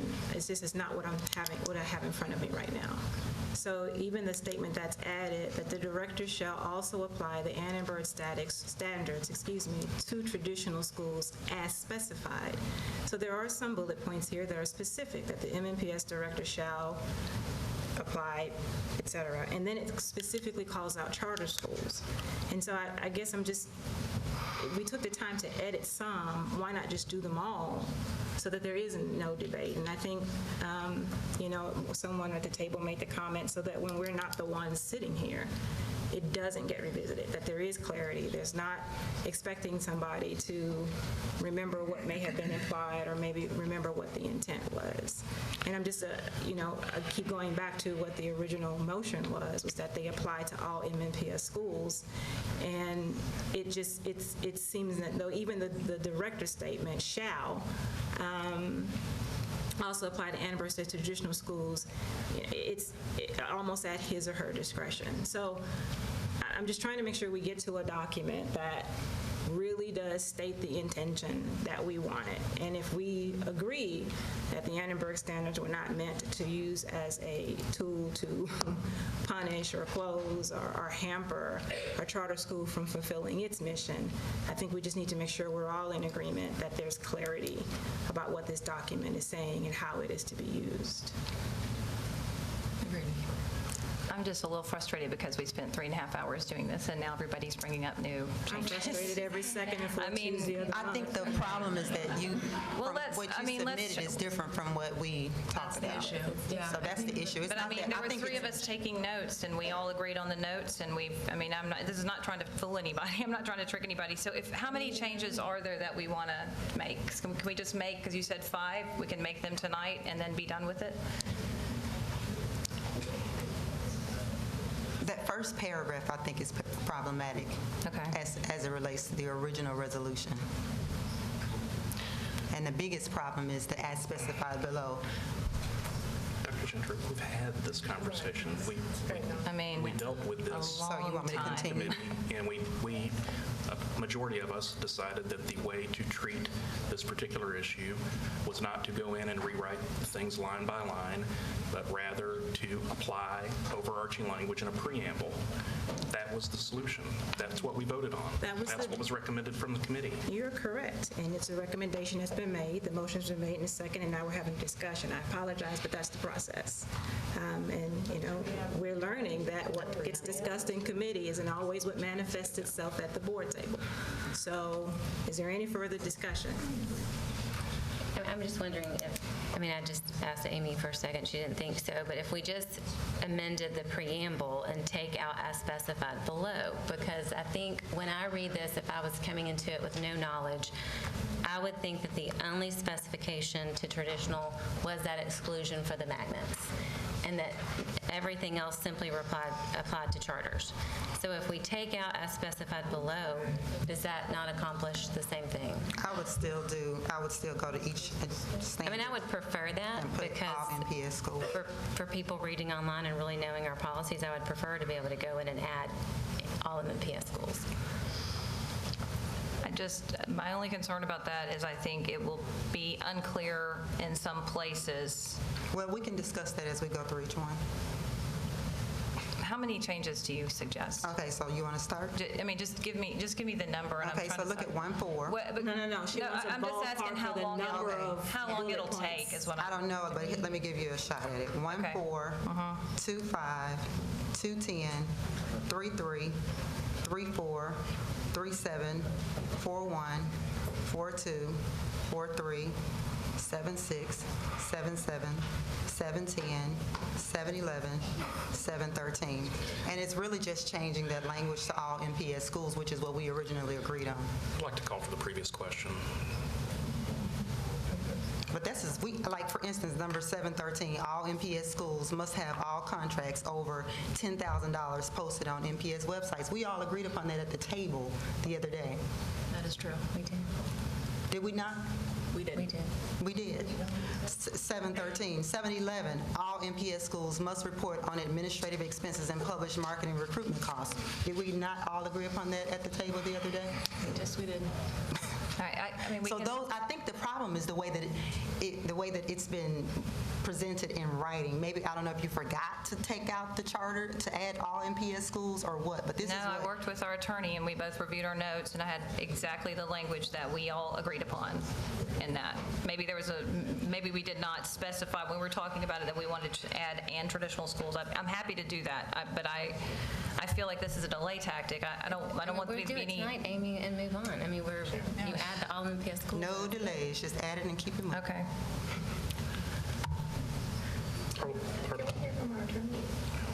Can, if she has something she wants to add.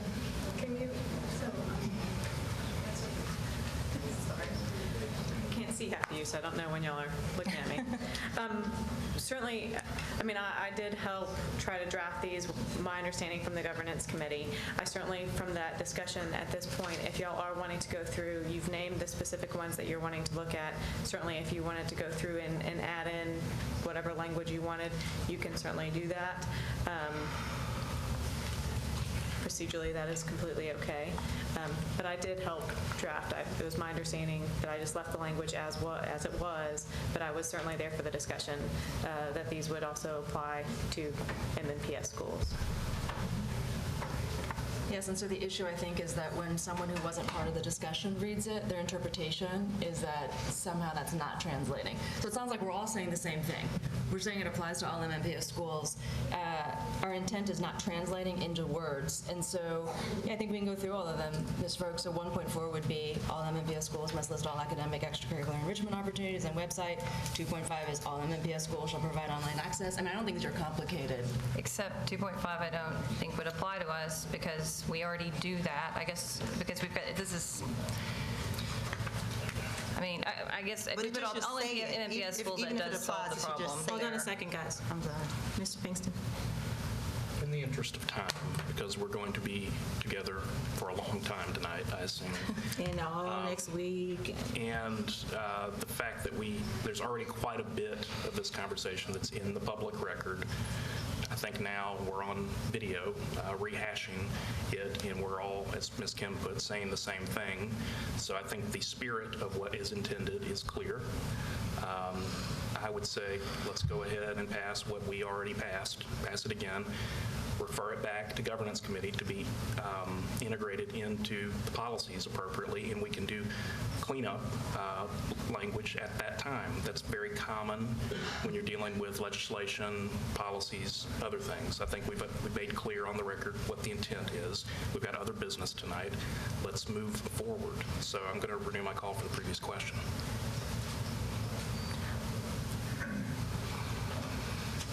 I would just like to hear Amy's preamble again. I think that's what is missing maybe from understanding how this is what we decided the other night. It was passed with 5 votes all the way through. But Amy, would you read the preamble again? I think this is... The director shall require in each charter agreement that charter schools comply with the Annenberg standards and policy recommendations as adopted and approved by the Metro Board of Education. The director shall also apply the Annenberg standards to traditional schools as specified below. Would it help to put preamble on that? You said it sounds like a statement. It doesn't. Dr. Brand? It doesn't seem clear enough to me.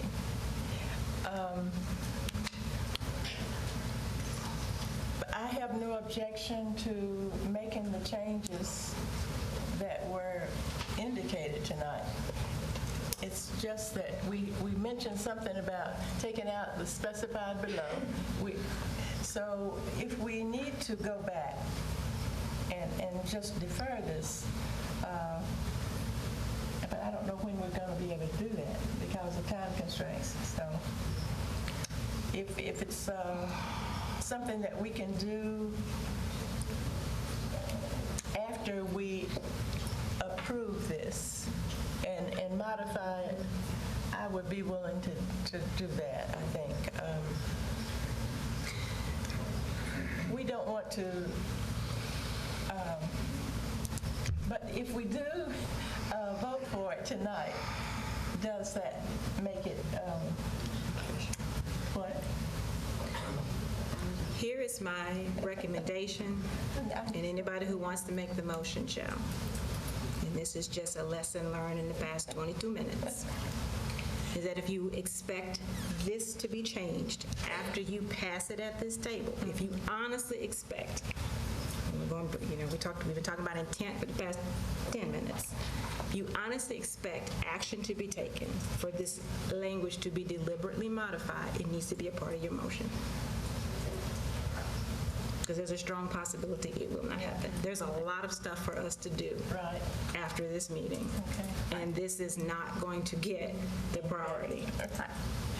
Can I make a since the time frame was set aside so that it would be ready by the time we did the charter schools? You know what, I'm reading through this, and I don't think there's going to be a problem. Do you want to just take 5 minutes and read through, and I'll tell you each one, and we'll just modify it and be done with it? That's okay. I mean, I don't think it's going to be, I've read half of them, and it looks okay. Sure. Okay. All right. One, Cameo, y'all listening? Yes. Okay. 1.4. MNPS schools, change charter schools to MNPS schools. So we'll read, all MNPS schools are required to report on their websites and in enrollment and marketing materials the full range of academic enrichment and extracurricular offerings that they provide. 2.5 states, let's change this language to say all MNPS schools shall provide online access to minutes from board meetings, the school's policies, information about staff, instructional strategies, curriculum, school rules and behavior codes, school budgets, and information about management and other large contracts. 2.10. Okay, it says MNPS director shall require full public financial disclosure by all MNPS schools of their expenditures and net revenues related to the operation of each school they serve. 3.3 states, MNPS director shall monitor school enrollment and retention practices through uniform and consistent data requirements to ensure that charter schools are to ensure that schools are enrolling a proportionate share of students across subgroups. Should we just say all MNPS to keep consistent? Yes. Okay, what'd I say? Also, instead of all, I mean, you said schools, just put all MNPS. All MNPS schools. MNPS director shall monitor all MNPS, enrollment retention. Shall monitor enrollment and retention practices for all MNPS schools. Does that work? Yes. Okay, 3.4 is MNPS director shall create an independent ombudsman office to whom parents can challenge or appeal enrollment, classification as special education, or withdrawal decisions by the school. By all MNPS schools, thank you. The Ombudsman's office shall be given the authority to take certain actions that are compliant with state law or to report to the authorizer any school found to be in violation of the law. Where are we on now? 3.7. Before any student withdraws from an MNPS school, the student, his or her parent or guardian, and school personnel sign a document stating that the student is withdrawing voluntarily and that school personnel have not prohibited, discouraged, or attempted to discourage the student from continued enrollment in the charter school, in the school, get rid of charter. 4.1, MNPS director shall ensure that discipline policies and practices for all MNPS schools are promulgated and implemented to avoid discriminatory and/or disproportionate punishments of students based on race, gender, or other characteristics and are consistent with federal school discipline laws and guidance. 4.2 says that all MNPS schools shall make school discipline policy publicly available on the school's website so that parents can thoroughly review the policy before enrolling their child. All discipline policies should include explicit provisions regarding due process for students, including the right to a hearing before long-term removal, suspension, expulsion, disciplinary or safety transfers, or alternative school placements, as well as parental appeals and notification rights. 4.3, we're getting there. All MNPS schools are required to report annually on all disciplinary actions and withdrawals from the school. Okay, this one's, I have a question whether, and I wonder if we should ask our staff if some of these things are how we would do it globally so that we're not spending unlimited man hours on, is that doable? That should have been a question we asked when we first passed it. The motion was that this is going to apply to all MNPS schools. I think we had some discussion when I was sitting over there about resources and things like that. All right, I'm sure y'all will figure it out. Okay, let's go through it, and then if you all want to respond to any of this, and if we need to modify the language. All right, all MNPS schools are required to report annually on all disciplinary actions and withdrawals from the school, including the reason for the student's departure, suspension, or other action, and the statement that documentation of due rights was available. These data should be disaggregated by race, ethnicity, gender, age, grade level, free, reduced meal status, disability status, and English proficiency status. And then we're moving on to 7.6. Hang in there, Amy. Okay. MNPS director shall establish minimum capacities to adequately monitor all MNPS schools. That was a short one. 7.7, MNPS director shall conduct on-site visits to the school, all MNPS schools, every 1 to 3 years. MNPS director shall provide intensive support and intervention if necessary to improve school management. 7.10, MNPS director shall ensure that financial documents for all MNPS schools be made available to the public annually on the websites of the school, the authorizer, and any management company. These documents should include a comprehensive statement of revenues, financial and in-kind donations, state and local funding, new market tax credits, bond issuances, and any and all additional funds or debt service connected to the operation of the school and/or network of schools. And 7.11, MNPS director shall require all MNPS schools to report on administrative expenses as well as funds paid. Well, this is only for charter schools. MNPS director shall require all MNPS schools to report on administrative expenses. MNPS director shall require funds paid to the authorizer to report, MNPS director shall require charter schools to report on funds paid to the authorizer for authorizing and oversight services. Schools and networks should also publish reports on expenses incurred for student recruitment and marketing.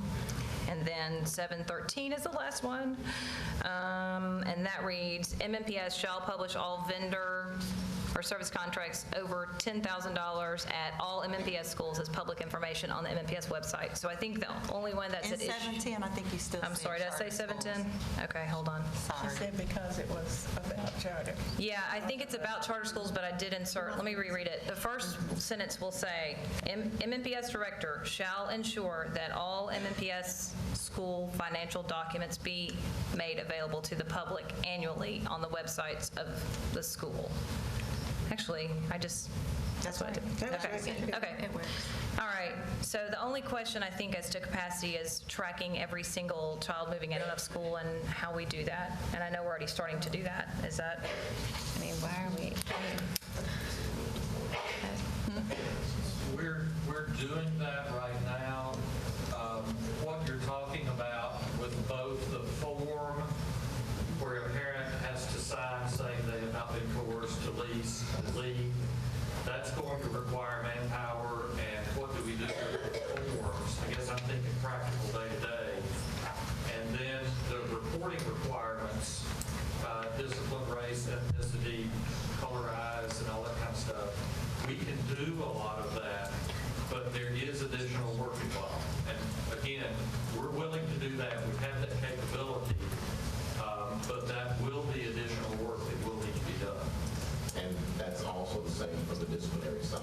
In order for us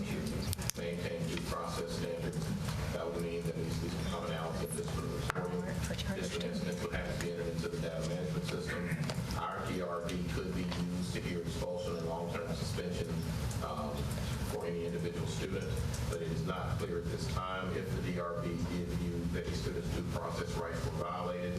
Does the DRB have the right and responsibility to return the student to the charter school? Those are operational issues that are not clear at this point in time. Do we want to exempt those two and vote on the rest and then have a longer discussion? All right. If we can do it, I'm all for it. So someone needs to make a friendly amendment to the original motion. I move that we adopt Okay, if it's going to be you, EE17. why don't you just what's the word? Withdraw it. Yeah, that's the one. Withdraw your first motion. Okay, I withdraw my original motion. I now move that we adopt the changes to EE17 as amended at this board meeting tonight. Second. Any discussion? All in favor? Aye. All opposed?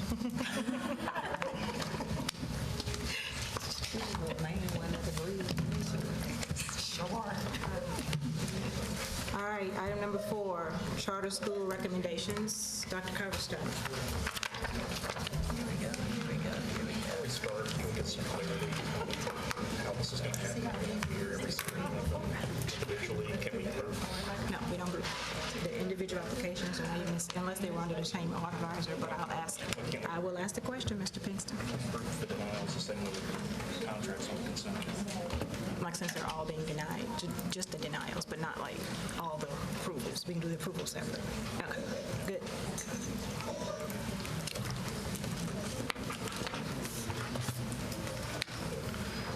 How many is that? Many. It's like 4 altogether.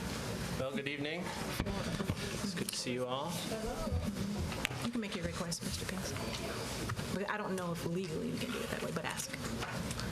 I'll ask. There's a question on the floor, that's been asked by one of the board members about, is it possible for the group that you are not recommending, do we still have to vote on them individually? Don't know. Ms. Harkey? I recommend that you still vote on them individually. Thank you. To ensure that it's very clear what you are doing with each specific application. The law is pretty clear that you need to, if you do not approve or deny each application, it would be deemed potentially. Sure. I concur. Thank you.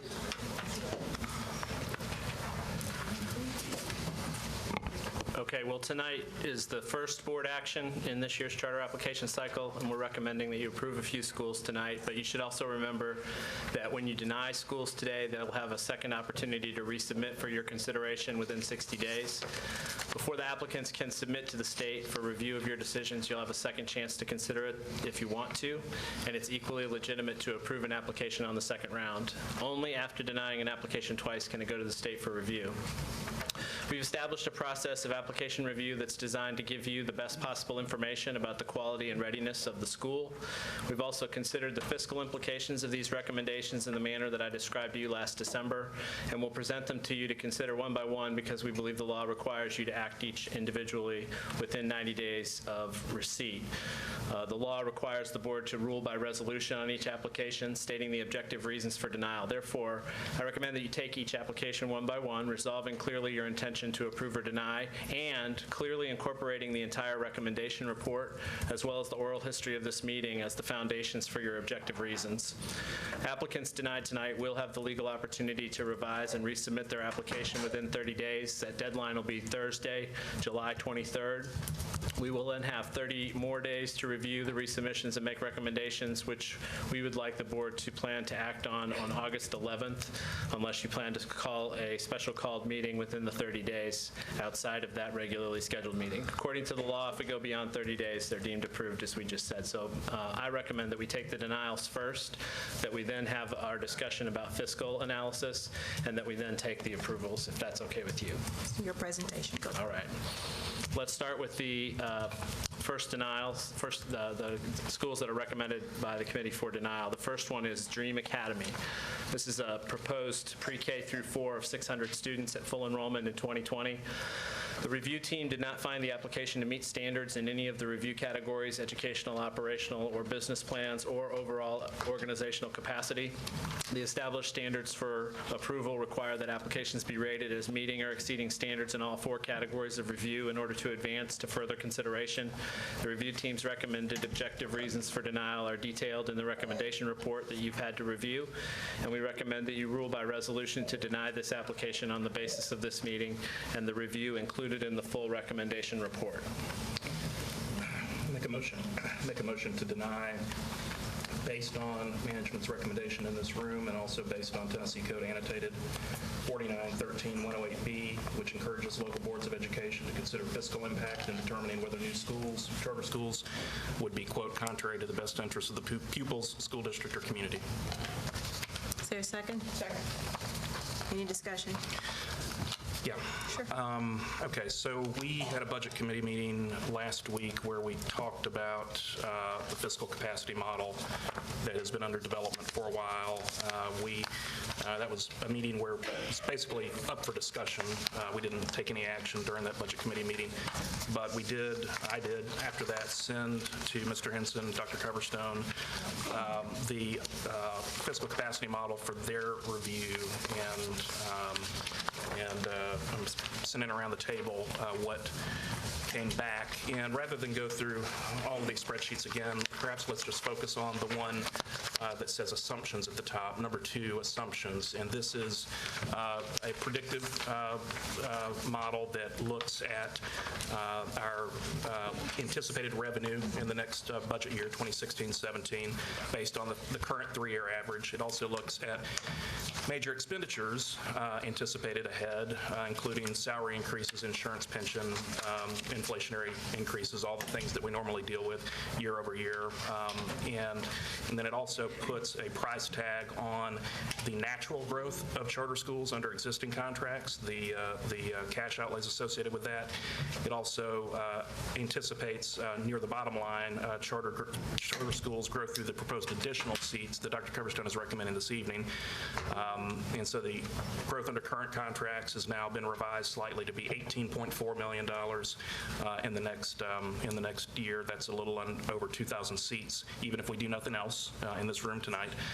And then the cost of the proposed additional seats that Dr. Coverstone is recommending is a little less than $4.8 million. What is new on this spreadsheet is Mr. Henson, and I think in consultation with Derek Ritchie, has recommended that we start building now into the budget going forward a line item that accounts for cost savings from enrollment reductions in MNPS traditional schools. So in other words, when there's certain enrollment attrition in traditional schools, they now believe under the new school-based budgeting system that we have the ability to calculate cost savings.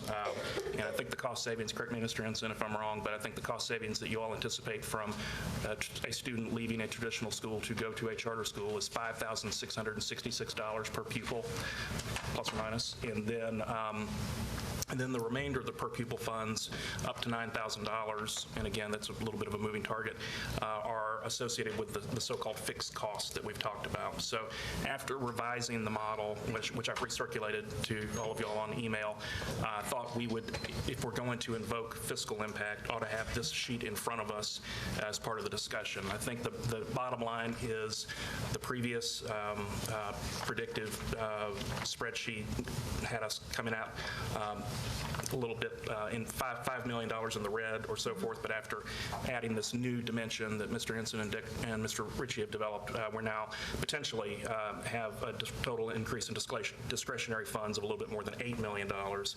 This is, of course, after, again, the 18.4 in natural growth under existing contracts and 4.8 potentially if we approve everything that's being recommended tonight. My position is, if we come out with $8 million in additional funds next year after going through, all this acrobatics, that's good, but that's still not enough for us to make headway toward all of the other priorities that we have said are important, including pre-K expansion, English learner innovation, the expansion of early childhood reading interventions, and the many, many other things that we think are important to have in terms of balanced priorities and balanced spending on a going forward basis. So I know tonight is not the night to debate the apportionment of new dollars, but I did want to go ahead and explain why I brought the motion in the form that I did, and I'll be bringing the same motion on everything that we deny, and would like would appreciate support from the rest of the board. So I'm going to stop talking and restate the motion. I'm going to send the motion around the table in writing if anybody wants to look at it, so wait for a second.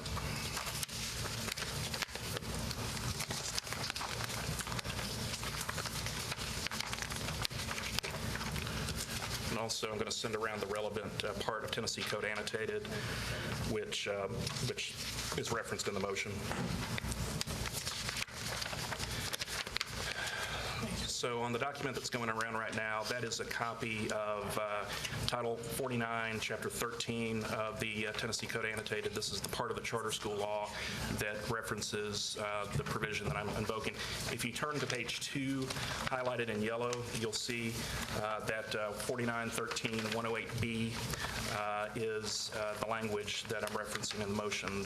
That language, I'll read, the local board of education may consider whether the establishment of the charter school will have a substantial negative fiscal impact on the LEA, that's us, such that the authorization of the charter school would be contrary to the best interest of the pupils, school district, or community. So I'll restate the motion. The motion is to deny this application based on management's recommendation and based on Tennessee Code Annotated 4913-108B, which encourages local boards of education to consider fiscal impact in determining whether new charter schools will be, quote, contrary to the best interest of the pupils, school district, or community. Thank you. The motion's been made and properly seconded, I believe. Any more further discussion? You may. So I just want to make sure that I'm understanding the motion properly, Mr. Pinkston, that I would like to deny based on management's recommendation. Are you taking that further to say that these denials are really based on fiscal impact? They are based on management's recommendation and based on Tennessee Code Annotated.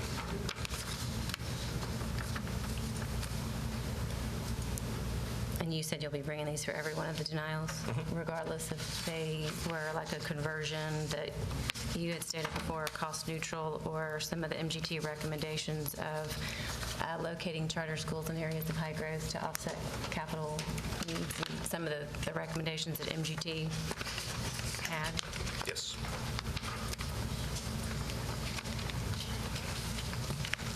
Any further discussion? Okay. Oh, sorry. Gotcha. So this, I feel like we need to pause and think about this then, because denying on the basis of management's recommendation is one thing. To your point, Ms. Pierce, which is what I was thinking too, there isn't necessarily a fiscal impact on each one of the denials. It can be cost neutral. Well, they'll argue against them as we go one by one, and we can have that conversation. But right now we're on green, right? Mm-hmm.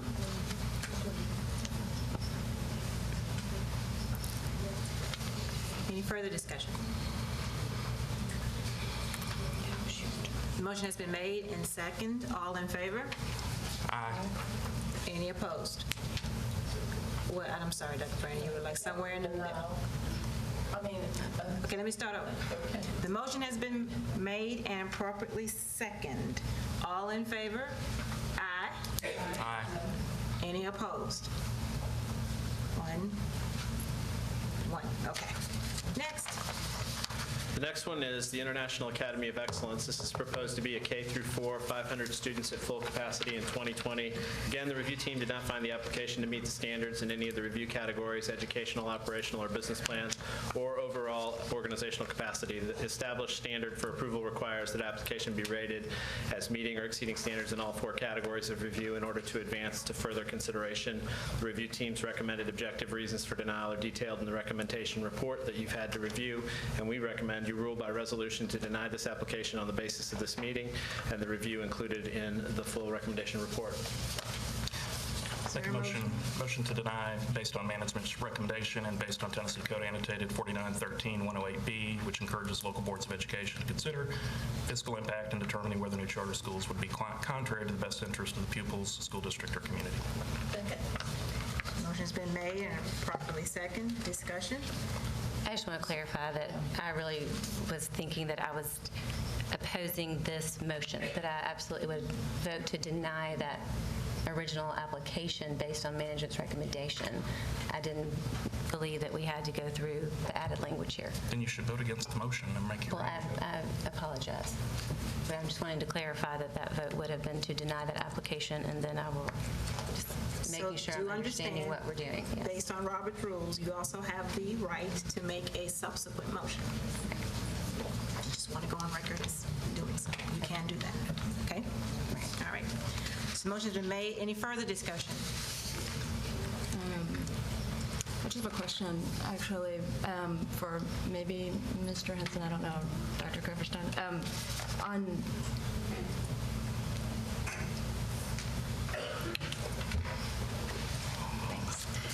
your take on the fiscal impact, because sorry. It is possible that there is absolutely a fiscal impact, of each one of these. Is that in fact true before we? Yes, that's true.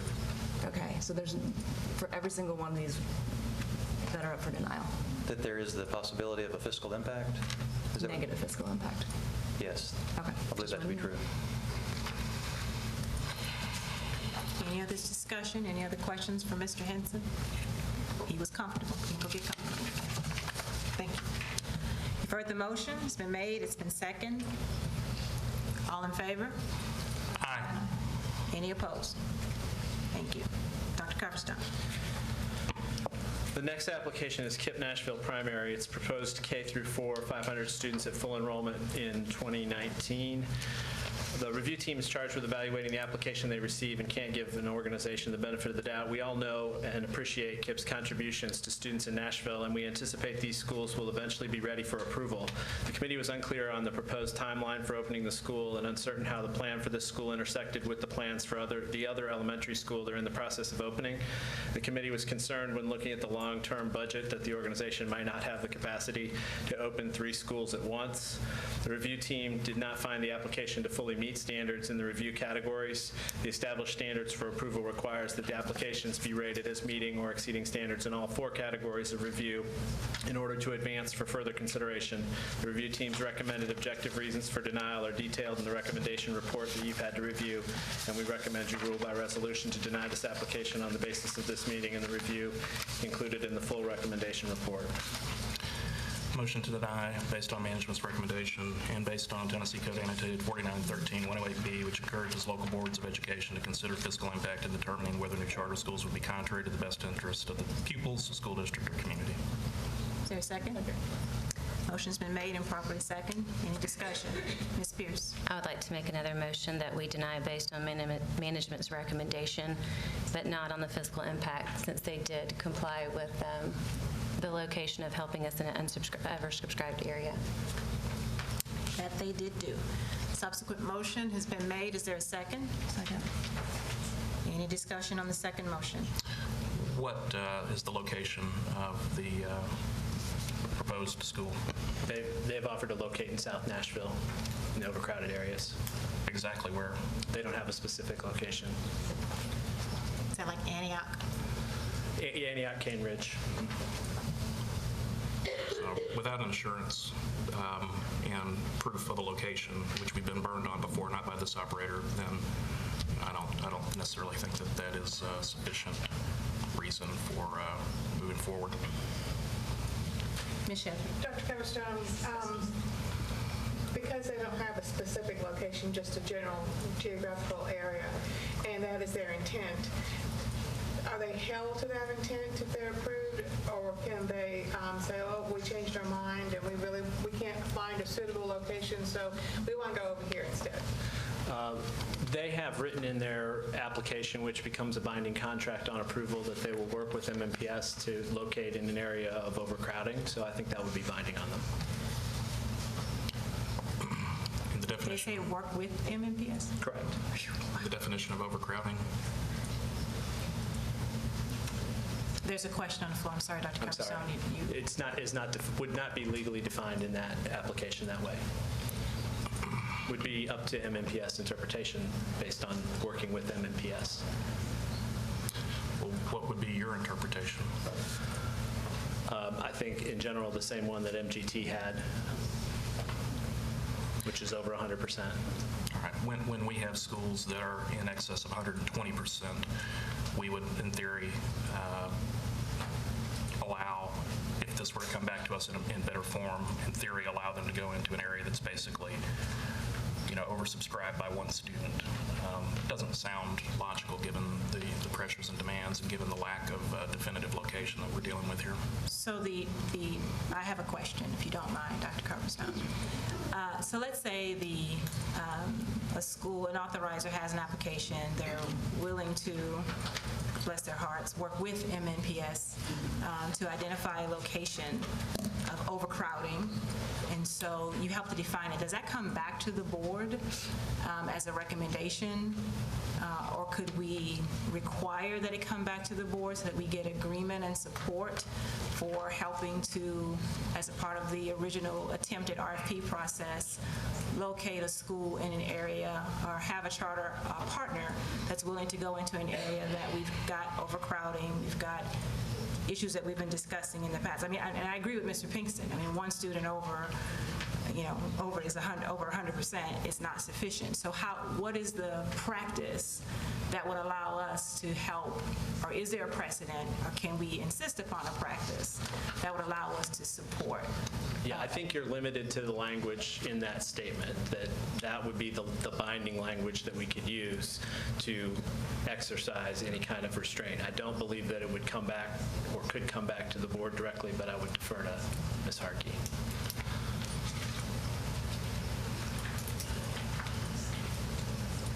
If you're talking about putting a specific condition on approval or a contingency on approval? No, I'm not. Okay, so then explain to me what this would be. My question is, and I think to Mr. Pinkston's point, is that and this isn't even a charter school. In my opinion, this is a central office question. Is what is the process for helping to identify and work with this charter operator to identify an area of overcrowding? Okay.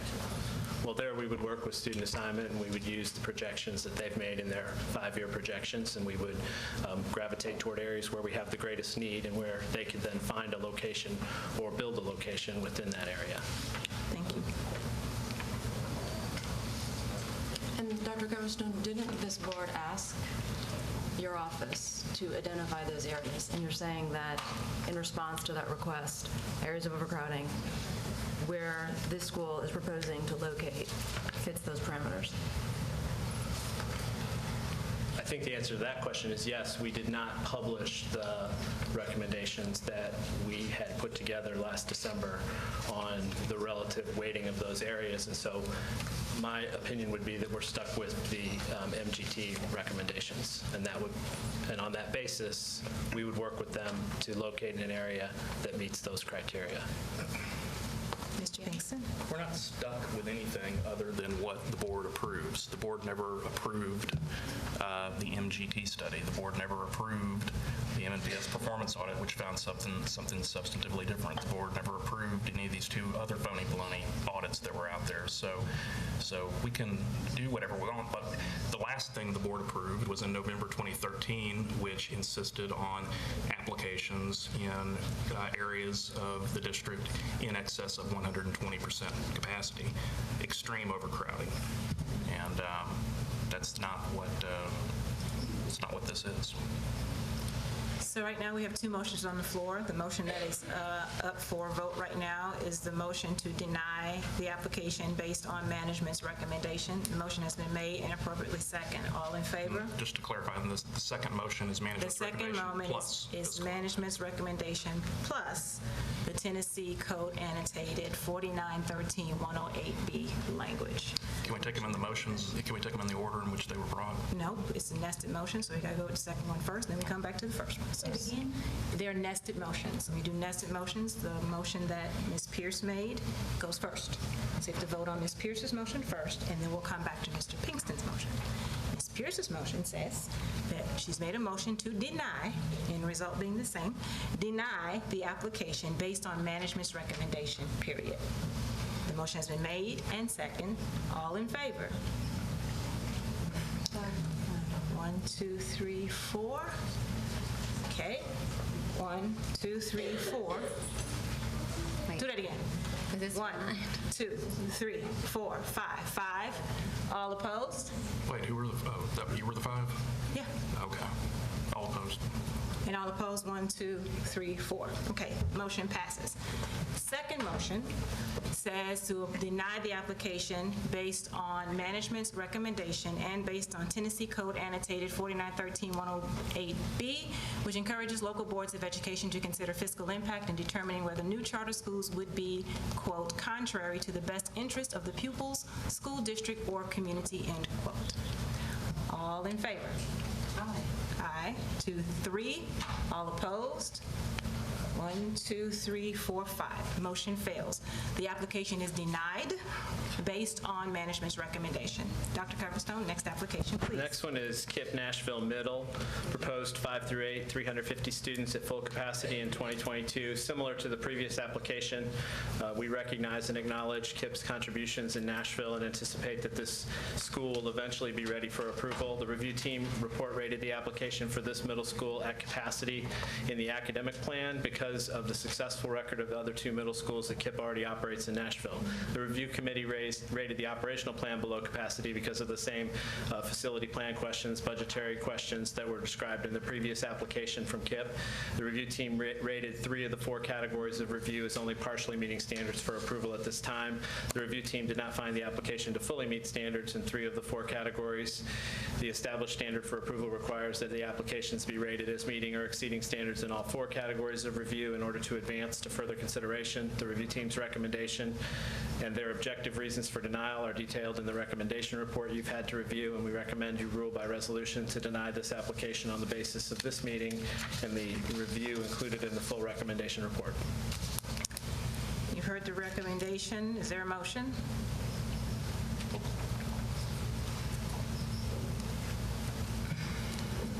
Yes, Ms. Shepherd. I move to deny the application based on the recommendation from the management team.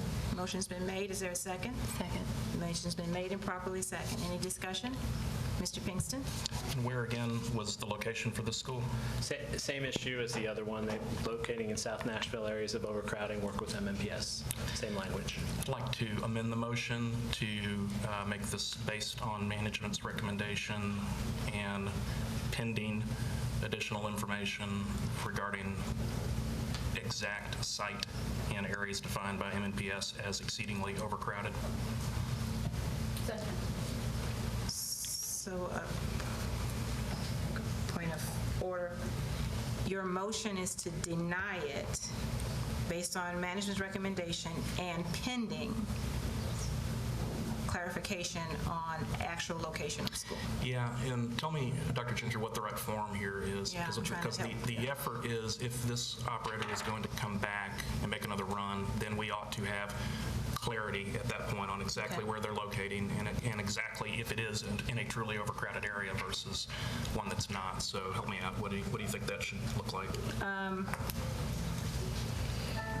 I think that gets it. I don't know that it would change the end result, but that would do it. Dr. Gentry, I don't want to distract from that, but the recommendation report does cite that as an area for them to address during resubmission in order to gain approval, so that at least gives you some inroads into the second run at it. Well, this would be more explicit direction and guidance from the board to A, bring back a specific site if the application is to come back, and B, to see whether the site is in an area that MNPS defines as exceedingly overcrowded. And Ms. Harkey, is that acceptable?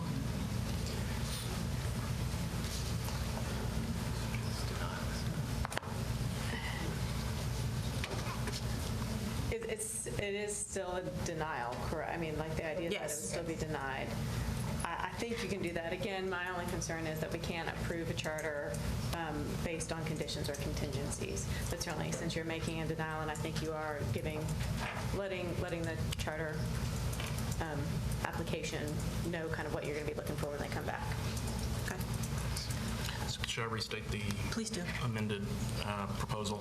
So I would propose to amend Ms. Shepherd's motion in such a way as to say, motion to deny based on management's recommendation and pending additional information about the proposed school, including the proposed site and whether that site is located is in an area that MNPS defines as exceedingly overcrowded.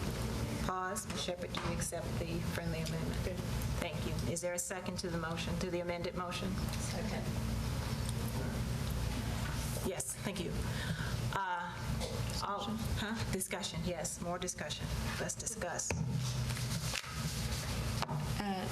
Dr. Gobishon, I don't know if I picked up your point, so how is that different from what you said? Is it the same thing? The recommendation report is less specific in terms of suggesting what criteria might be looked at on resubmission. It does direct them to address the facility and address the site concerns. And if they don't do that, it clearly wouldn't cross the bar for approval on resubmission. This would add some specificity to that criteria. Specifically around exceedingly overcrowded? Proposed site and whether it's in an exceedingly overcrowded area. What's the definition then of exceedingly overcrowded? 120% and up.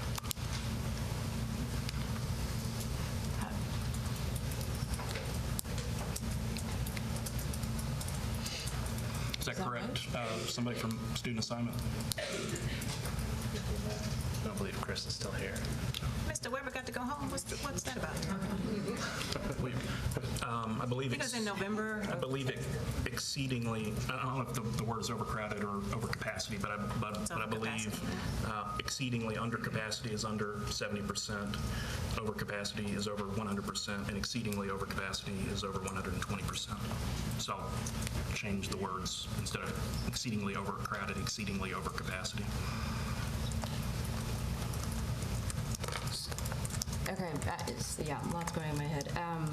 I think that's an aggressive definition, number one. I think the other thing, too, is that, was it not true that MGT said that the KIPP schools were an exception in terms of the fiscal impact?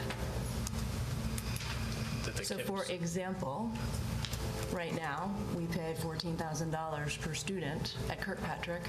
KIPP is not going to get $14,000 per student as part of the conversion. They'll get $9,000. And I'm not sure how we're weighing quality of education and all this, but it seems that when we talk about fiscal impact, we should just be clear about what we're really saying here, because there's a fiscal impact in not educating our kids well. And KIPP right now is doing very well, particularly with our most vulnerable students, and they consistently have every single year. And so I think it's a dangerous thing to not consider the quality of the education that our kids are receiving in KIPP schools as we have this discussion. So I would say that the long-term fiscal impact is, if anything, they're adding value in terms of ensuring then that a disproportionate number of low-income kids who do attend KIPP schools get a quality education. And not for a point of disagreeing, I just want to make a clarification that the office's denial was not based on fiscal impact. Correct. The motion does not speak to fiscal impact for this particular application. The motion is to deny, the amended motion is to deny based on management's recommendation and a clearer definition of where the school would be located to help relieve the burden of extremely or highly, whatever the word adjective is, overcapacity for this particular application. So fiscal impact did not come into this vote. I am, though, assuming that the reason the exceeding is being used is that there is an implication around cost. Is there any area of town where that would, where we're at 120%? I don't have that on the top of my head. It's the same area where they're purporting to want to locate, so it shouldn't be a problem. This is just insurance.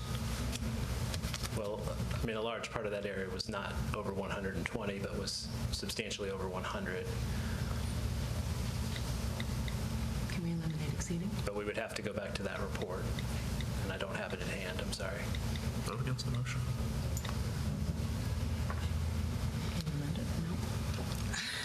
You can amend the amended. I don't think you can do. How many times can you amend a motion? Only. As many times. Don't say that. You could certainly amend it again. Sorry. Would you like to amend it? Yeah, I would just move to strike the, I forget the term. So please state your motion. Yeah, state the motion.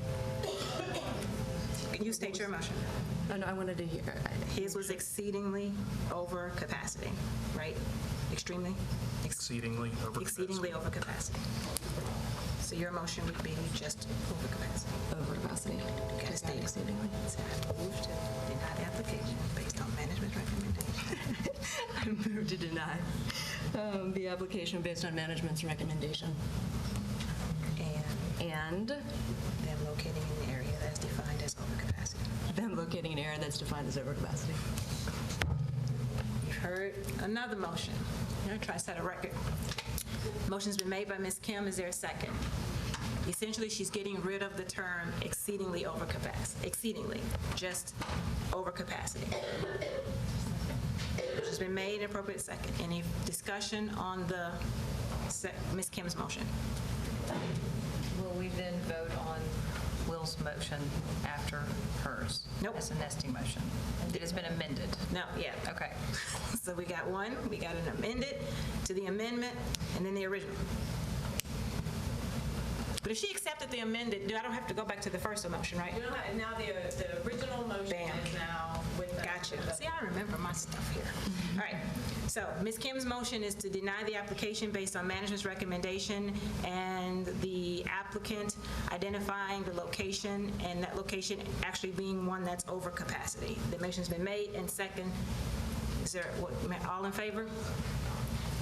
1, 2, 3, 4, 5. Thank you. All opposed? 1, 2, 3, 4. Okay. Second motion passes, that the application will be denied for those reasons. The original motion, with the amended motion, was that the application be denied based on management's recommendation and that the applicant identifying the location and that location being in an area that was exceedingly over capacity. That motion has been made and seconded. All in favor? 3, 4. All opposed? I'm assuming 4 from 9 makes 5, and that motion fails. The application is denied based on management's recommendation, and then the applicant identifying a specific location that is considered over capacity by the district's definition. How many more of these you gotta go? Several. Okay. This next one is would be Rocket Ship's third school. It is a proposed K through 4, 560 students at full capacity in 2018. Even though it opens with all grades, it grows after that. As of this fall, we'll have 2 Rocket Ship schools operating with a student population nearing 1,000 students. At this time, we do not have evidence of a strong academic track record, and it's not in our best interest to approve that school before we know how the 2 schools that are already up and running perform. The review team rated the academic plan below standard for precisely this reason. The fact that we've approved schools before does not automatically mean it's in our best interest to continue approving them before it's clear that they can deliver on the academic promises that led to our original investments. The committee expressed concern that the rapid growth rate of the school, which opens all 5 grades at once, combined with existing approval for multiple schools through the Achievement School District, risks diluting leadership and teacher capacity while stretching the financial capacity of the organization as well. It's possible for a good organization to grow too rapidly and sacrifice quality along the way, and that concern led the committee to rate this application below standard. The review team did not find the application to meet standards in 2 of the review categories, educational and overall organizational capacity. The established standards for approval requires applications be rated as meeting or exceeding standards in all 4 categories of review in order to advance to further consideration. The review team's recommended objective reasons for denial are detailed in the recommendation report that you've had to review, and we recommend you rule by resolution to deny this application on the basis of this meeting and the review included in the full recommendation report. You've heard the committee's recommendation. Is there a motion? I move that we deny the application based upon the recommendation from the committee. Motion's been made. Is there a second? Will's going to amend it. going to ask. Going to suggest that we amend the motion to deny based on management's recommendation and pending information from the applicant on the identified site of the proposed school in an area determined by MNPS to be over capacity. You've heard the motion. Is there a second? Motion. Are you amending or making another one? That was an amended motion. Okay, you accept the amendment? All right, here we go. Look, he didn't use exceeding.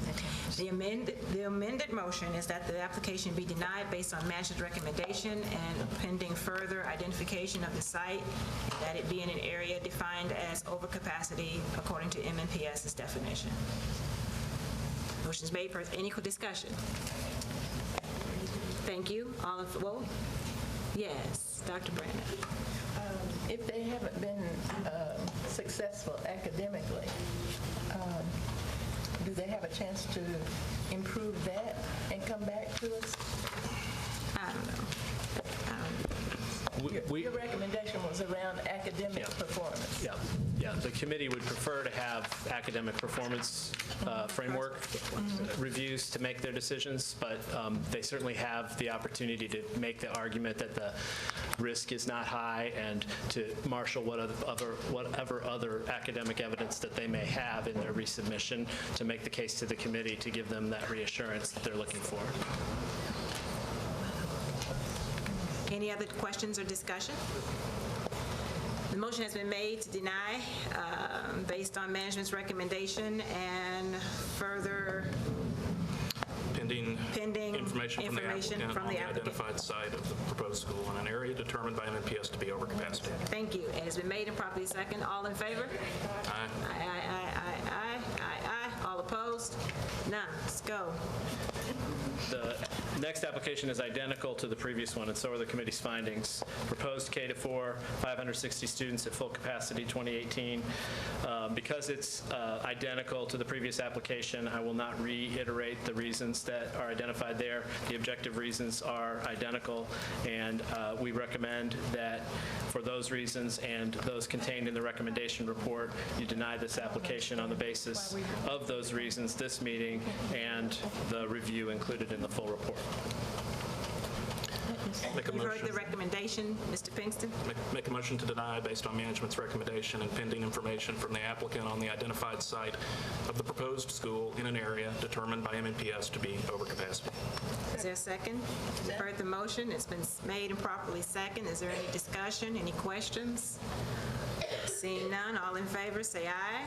Aye. Any opposed? Next. Now we move to some conversion school applications. The first one is a rocket ship conversion school. This is a proposed K-4, 560 students, but dependent on the size of the conversion school zone at full enrollment in 2018. This application was identical to the two New Start schools already addressed, and the committee reports and ratings are likewise identical. In this case, though, the review team also had to understand the applicant's plans for managing the conversion process. Even though they proposed to open all grades at once, there's a fundamental difference between opening those grades in a new building with a choice-based population and converting management of an existing population that is zoned to attend. Reviewers expressed concern regarding the expertise of the organization with parental involvement as related to school conversion specifically.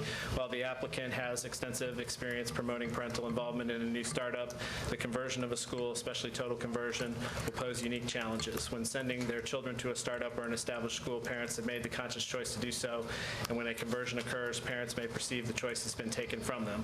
A plan specific to working with families and community partners in potentially hostile or volatile environments should be explored and developed. So the review team did not find the application to meet standards in two of the review categories, educational or overall organizational capacity.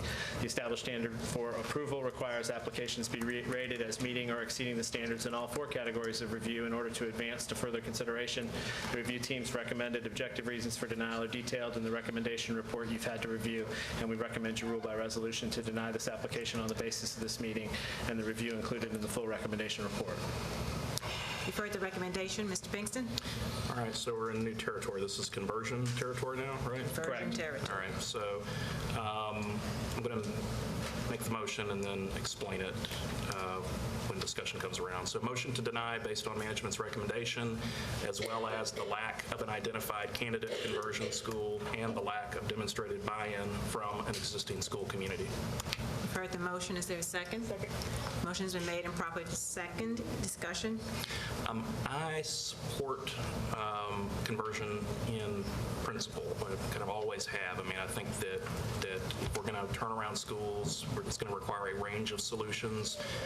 But I think the one thing we learned from the KIPP Inglewood experiment is that we can't approve generic conversion applications because that's just kind of the wrong way to go about it. I think if MNPS could work with this operator, go identify a candidate school, work with the school community to achieve buy-in, and then come back with a concept, that's something that, I'd like to at least hear about and might even support at the time. But I think we learned from the lessons of East Nashville that what we did before didn't work. And so that's the reasoning for the motion. Any other discussion? Ms. Pierce? I just have a question. Are you envisioning that we go ahead and, just that the schools are identified at the time of any type of approval? Okay. Is that what happened with Cameron? It was all initially? So one of the things I think that keeps coming up, and on my copy of the agenda, I have these items in red that Ms. Bobo has allowed me to keep on my agenda. Thank you. And one of them is the academic performance framework, and it's a question that we've been asking about for quite some time. So we have this academic performance framework that goes from red to yellow to green to white and any other colors in between. We don't take action on it. We don't know what it means. So that's an excellent tool. If we put some guidelines around it that says if a school goes into the red and is there for X number of years in a row, then that's a conversion candidate. So, whether we post a list of schools somewhere or we have a list somewhere, then the Office of Innovation reaches out to our existing partners to say, are you willing, or maybe it's at the second year, are you willing to be a conversion partner if this school does not change its performance by year 3. So I think it's about being more intentional, which is what I believe was the spirit of what we tried to do with the entire RFP process, is to be more intentional about how we use and work with our charter partners. But that's just my thought about it. I think that's the first part of it. The second part is getting buy-in from the school community. So right, are they a match for the community? Yeah, this is not a hostile takeover. This is something that everybody or many people want, and therefore it raises the likelihood of success in the future.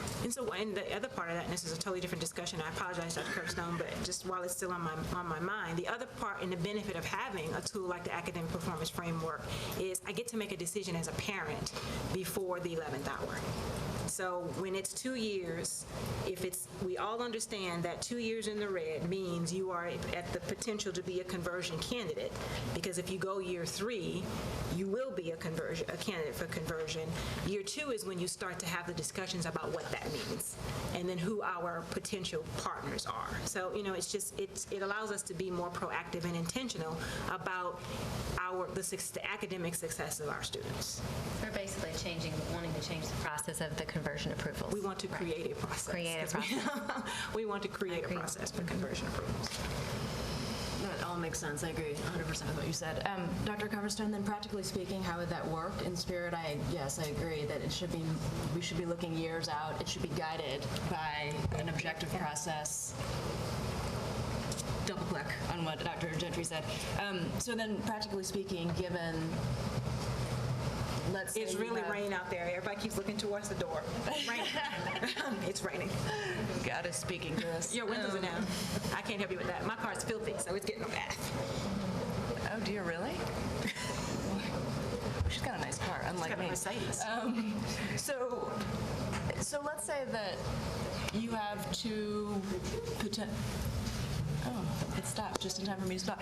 So you have, let's say, two partners, potential partners, a rocket ship, I don't know, a lead, a dream, whatever they are. And your window's down. the actual process then, Dr. Coverstone, is, let's say, because I think it's potential that we could be making lots of assumptions at this table about how the APF will or will not be used. I agree in spirit, it needs to be used. I mean, as you know, I've been saying this for a while too, like, we need to be very thoughtful so that everyone can, yes, plan.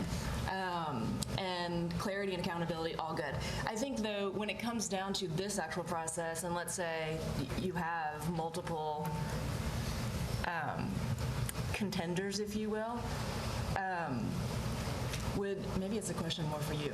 Well, it's around how do you envision then? I agree that ideally the school community, like, do you see then, like, potentially a school community that's on the target list, that's been on the target list for 3 years, then being talked to by 3 potential conversion partners, or how does that work? Motion clarifies around the lack of an identified candidate conversion school, part 1, and number 2, the lack of demonstrated buy-in from an existing school community, part 2. So, you know, we hear many, many times that we are a policy board. This is the kind of work that is perfectly suited to implementation, so I don't know exactly how it would work, but I think there needs to be buy-in, and it should not be a hostile takeover if it's going to occur. I agree with that. But I think the point is, on point 1, the lack of, it's like assuming that you've identified a conversion school. Do you see what I'm saying? Like, there's still then, there's that step. Let's say we decide as a board that we want to utilize the APF so that a school that's 3 years on the target list is a prime conversion school. That's a decision that needs to be made, I believe, by this board, correct? Is that, as opposed to, let's say, at the level of the school? That's what I'm trying to get at. You see what I'm saying? Yeah, so this is what I would say. 2 things. Number 1, we need to defer this discussion, and there probably needs to be an agenda topic or a work session to get through that and get some recommendations from management about how that process would work. I think the spirit of what is being stated, and that what we've been talking about for a while, is that we need a process, that there needs to be community buy-in and engagement around conversions. I think that intent, and that desire on behalf of the board, again, needs to be referred to management to come back with a process. To Mr. Pinkston's point, we get to, that's in the implementation space. I think we just need to have some policy on our part that says this is what needs to happen. How it happens, somebody else works it out. So I would like to just go back to the motion, unless there's any further discussion. I'll go back to the motion that the application, and I will ask Mr. Pinkston to restate it. Motion to deny based on management's recommendation, as well as the lack of an identified candidate conversion school and the lack of demonstrated buy-in from the candidate conversion school community. Motion has been made and properly seconded. If there's no further discussion, all in favor? Aye. Any opposed? Okay. Dr. Coverstone. The next 3 are 3 of the lead conversion recommendations, so these are going to be the same. You still need to vote individually. Exactly the discussion that you're having leads us to apply a high bar to evaluating conversions in the current setting, because we do need a full process in order to make that work. The committee believed that LEAD had the capacity to manage 1 more conversion over the next few years, and we're going to address that recommendation in a little while.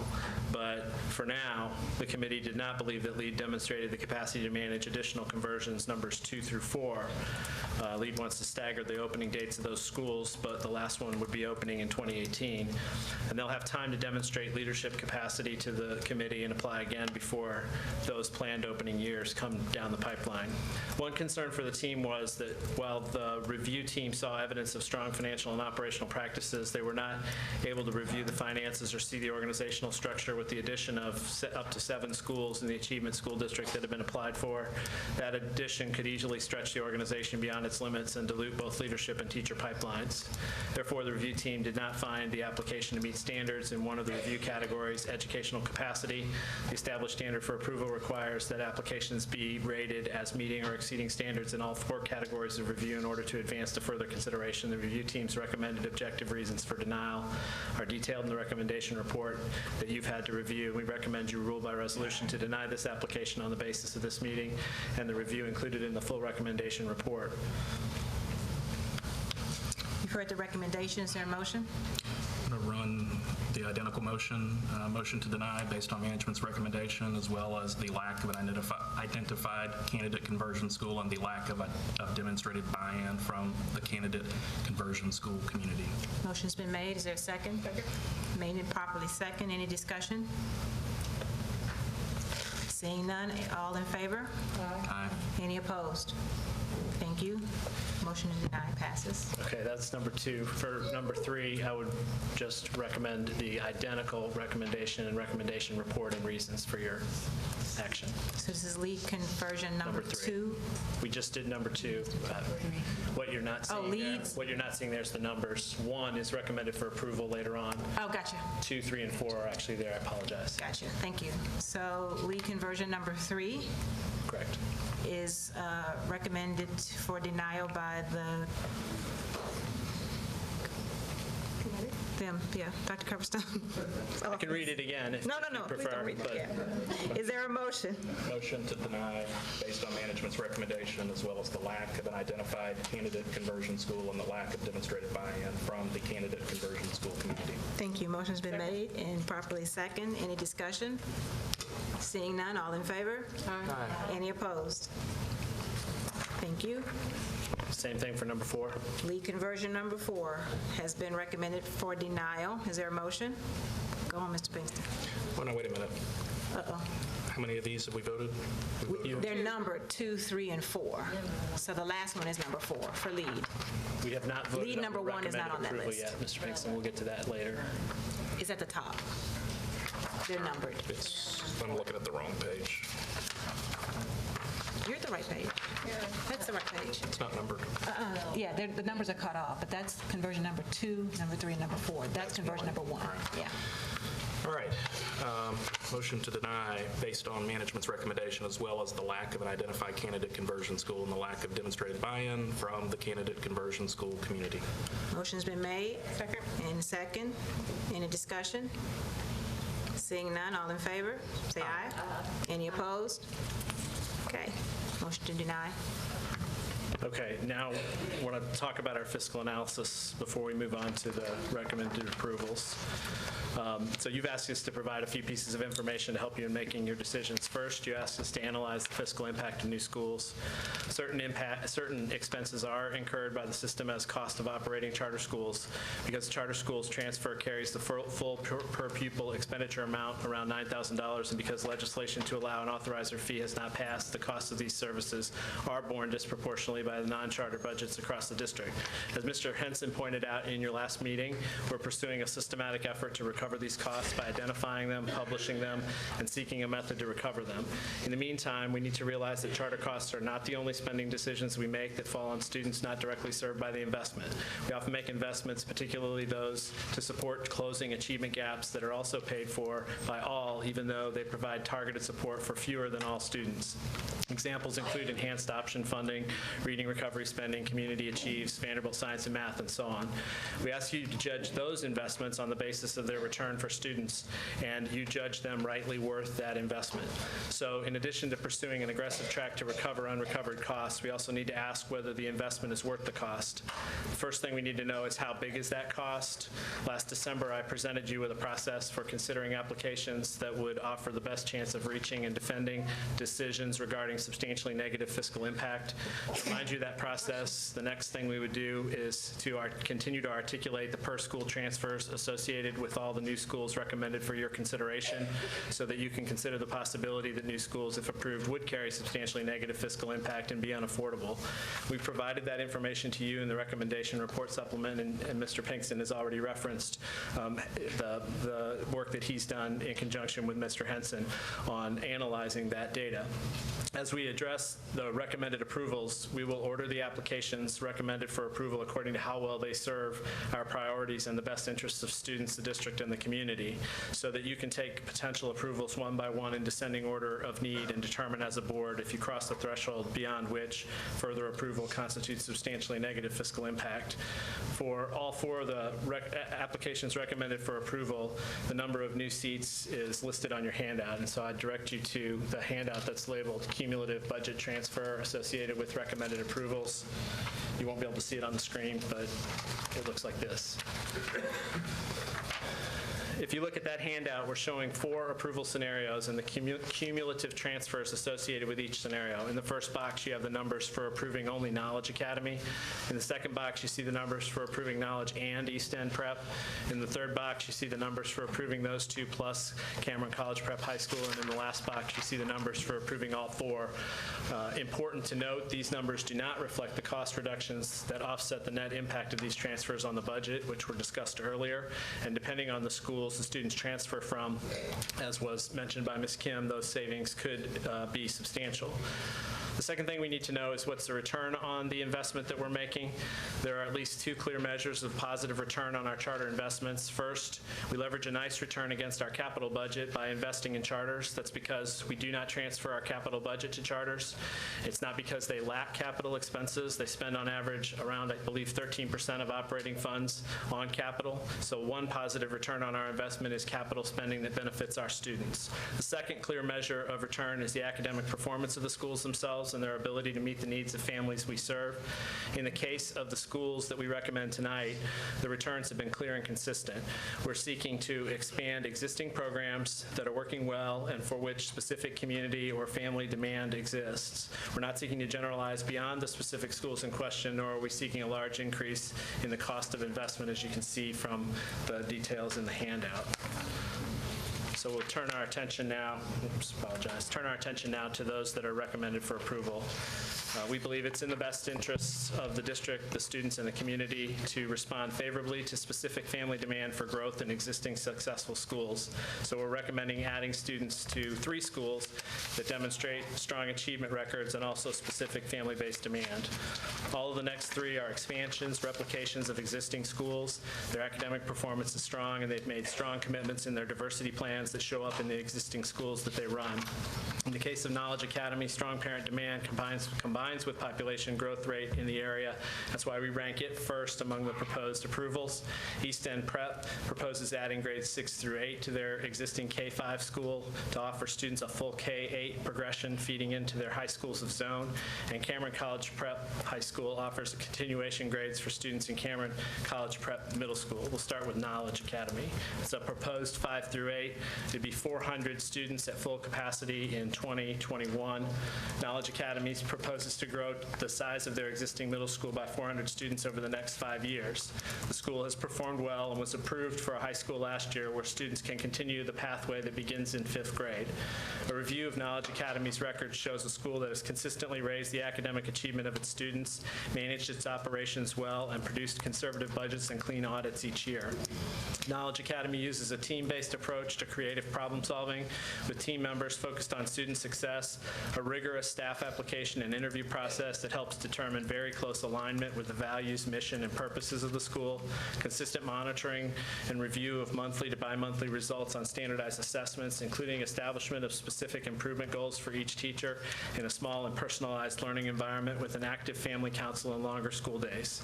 Further details regarding the application strengths are included in the full recommendation report that you have had to review, and we recommend that you rule by resolution to approve this application on the basis of this meeting and the review included in the full recommendation report.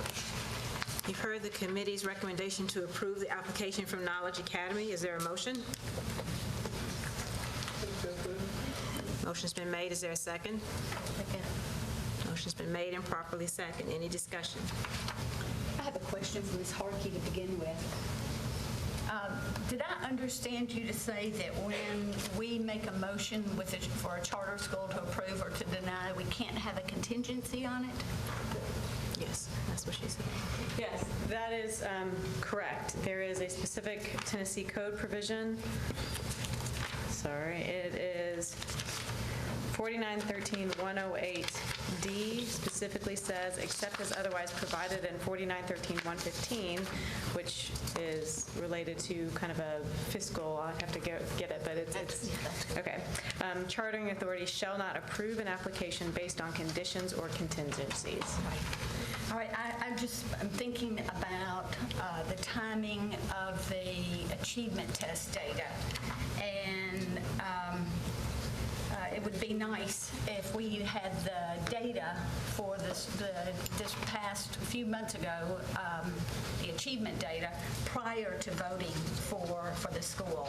So I would like to defer this motion to approve until the achievement data is made public. So just to clarify, this 3-year trend here, in case it turns red. Yeah, so why would there be a problem then? Let's just find out how well they do this year. Just asking for a point of clarification. Are there dates or timelines that we are to honor? Yes. There is a timeline. We have 90 days upon submission of application, 90 days to approve or deny the charter application. It's my understanding that this meeting was postponed to now, and that if we waited further, I don't know the exact end date, but we would have to take an action before whatever that end date is, and I think this might have... It's like the 29th. It's like the 20th. It's the end of this week. Can we hear from Dr. Changas on the timeline for data release?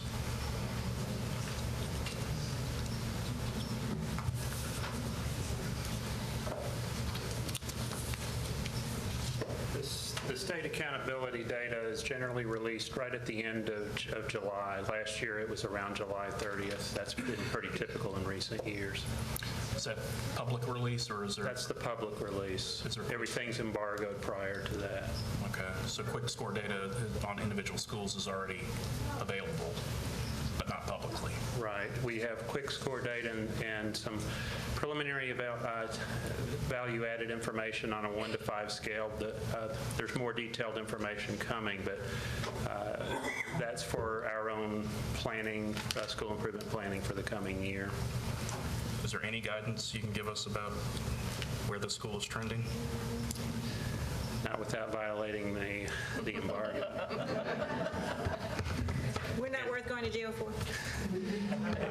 It's more a matter of us getting the information in the future from the state to be able to use it in timely fashion. I would love to be able to share more, but I would turn to the State Department of Education for those questions. Any other questions for Dr. Changas or Dr. Coverstone about the application? Can we discuss? I don't have questions. Oh, yeah, discussion, I'm sorry. Okay. I just want to make some general comments about our votes tonight. I want to address charter school demand and performance. I asked for wait list back in February, and I got the results of our MNPS lottery, which showed about half of the wait list for about half of our charter schools. And more recently, the Office of Innovation has provided a second set of numbers, which are different from those from our MNPS run lottery. I find the second set of numbers suspect because I was unable to get them for several months, and they now appear to be inflated. But just to sort of talk through some of the schools that we're voting on tonight, for instance, Lead Academy, which we've just voted to shut, had 0 students on its lottery in February, and now under the new Office of Innovation numbers has 76 students on the lottery. Lead Southeast had 0. The new number is 79. It appears that East End did not participate in our lottery. Office of Innovation says that East End has 73 students on the lottery. Knowledge Academies is not on our list. And the Office of Innovation says that there are 0 students on the wait list for Knowledge. There were numerous other charter schools which do not have wait lists: Nashville Classical, Purpose Prep, Nashville Prep, Nashville Computer Science, Explore. The capacity numbers are also in question because there are some differences in the first set of capacity numbers we provided and the second set, but under any metric, the charters overall are under capacity in Nashville, and that is important because every seat in a charter school is hypothetically open to any child in the district, so those are seats open to anyone. There are seats available now as we sit here tonight there will be 6,000 new seats opening up over the next 5 years if we do not vote to approve another charter school. Those 6,000 seats are coming. We will have an additional 2,040 seats next year alone, based on the schools we've already approved. Another interesting fact from the waitlist numbers is that our lottery numbers for Rocket Ship showed 0 children on the waitlist at either Rocket Ship school, either of the existing schools. The new numbers that came out show that there are now 323 students on the waitlist for Rocket Ship 2 and 77 students at Rocket Ship Northeast. And the 323, I believe, is because this school will be opening next year, and so they just have a new list of students coming on board. So accepting that Rocket Ship number, the longest wait list that we have for our charter schools is at STEM Prep. They have 144 students on the wait list, and I believe that to be true because Kristen McGrainer provided the number for me. But below that 144, even judging by the latest set of numbers, which appear to be higher than the prior wait list, there are a few schools that have 70 or so students on the wait list, and several others that are below that number. And so if we want to contrast those wait lists with MNPS wait lists for our traditional schools, our magnet schools, MEGS has 437 students on their wait list. Hume-Vog has 387.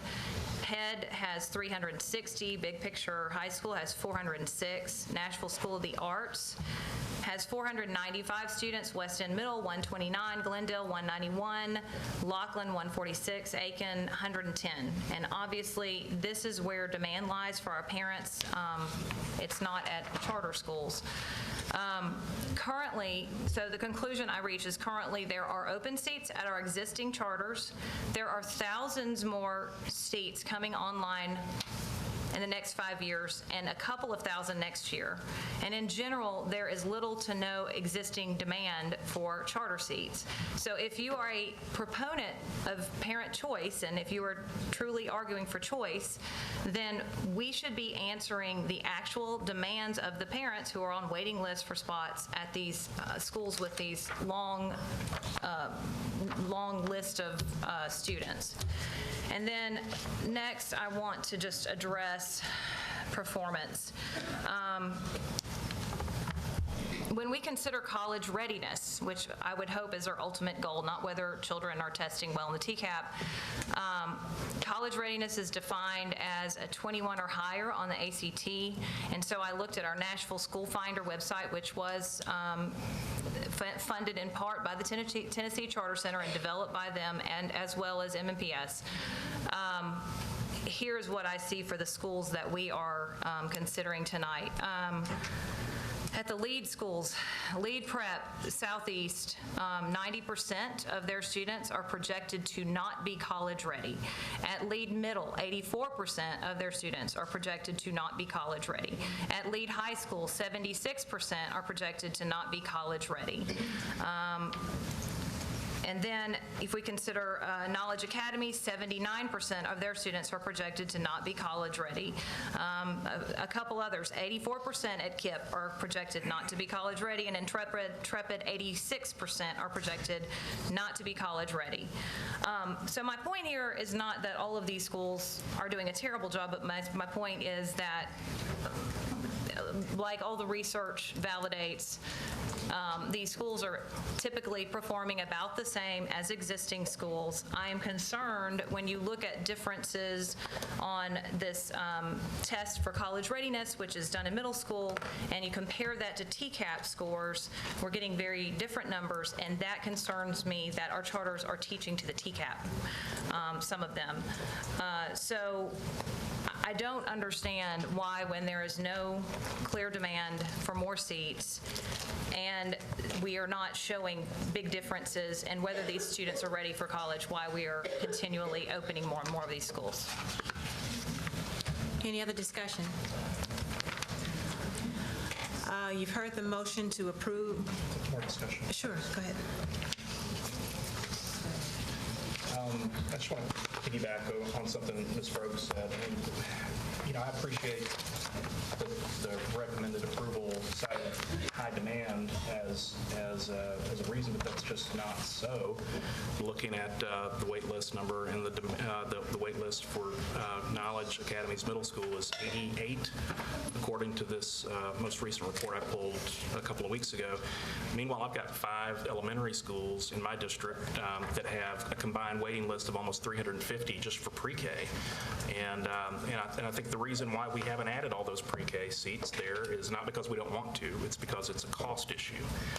The reason why we haven't knocked down the 650-person waiting list at Stanford Montessori isn't because we don't want to, it's because it's a cost issue. There are thousands and thousands of students on waiting lists at MNPS schools and programs all over the city, and we're not addressing that demand, and we should. We should do it in a balanced way, which I think gets back to setting priorities around apportionment of future spending. But the reality is we can't, we know, because when we don't add all these seats in existing schools, the reason we don't do it is because it's a cost issue. So I would argue that we shouldn't add seats in this one because it's a cost issue. So I'm going to bring a motion to deny based on Tennessee Code Annotated 4913-108B, which encourages local boards of education to consider fiscal impact in determining, et cetera, and so forth. Motion's been made and properly second. Is there any discussion on the second motion? You may. Dr. Coverstone, I'm trying to understand, this application is for them to add a 5th grade?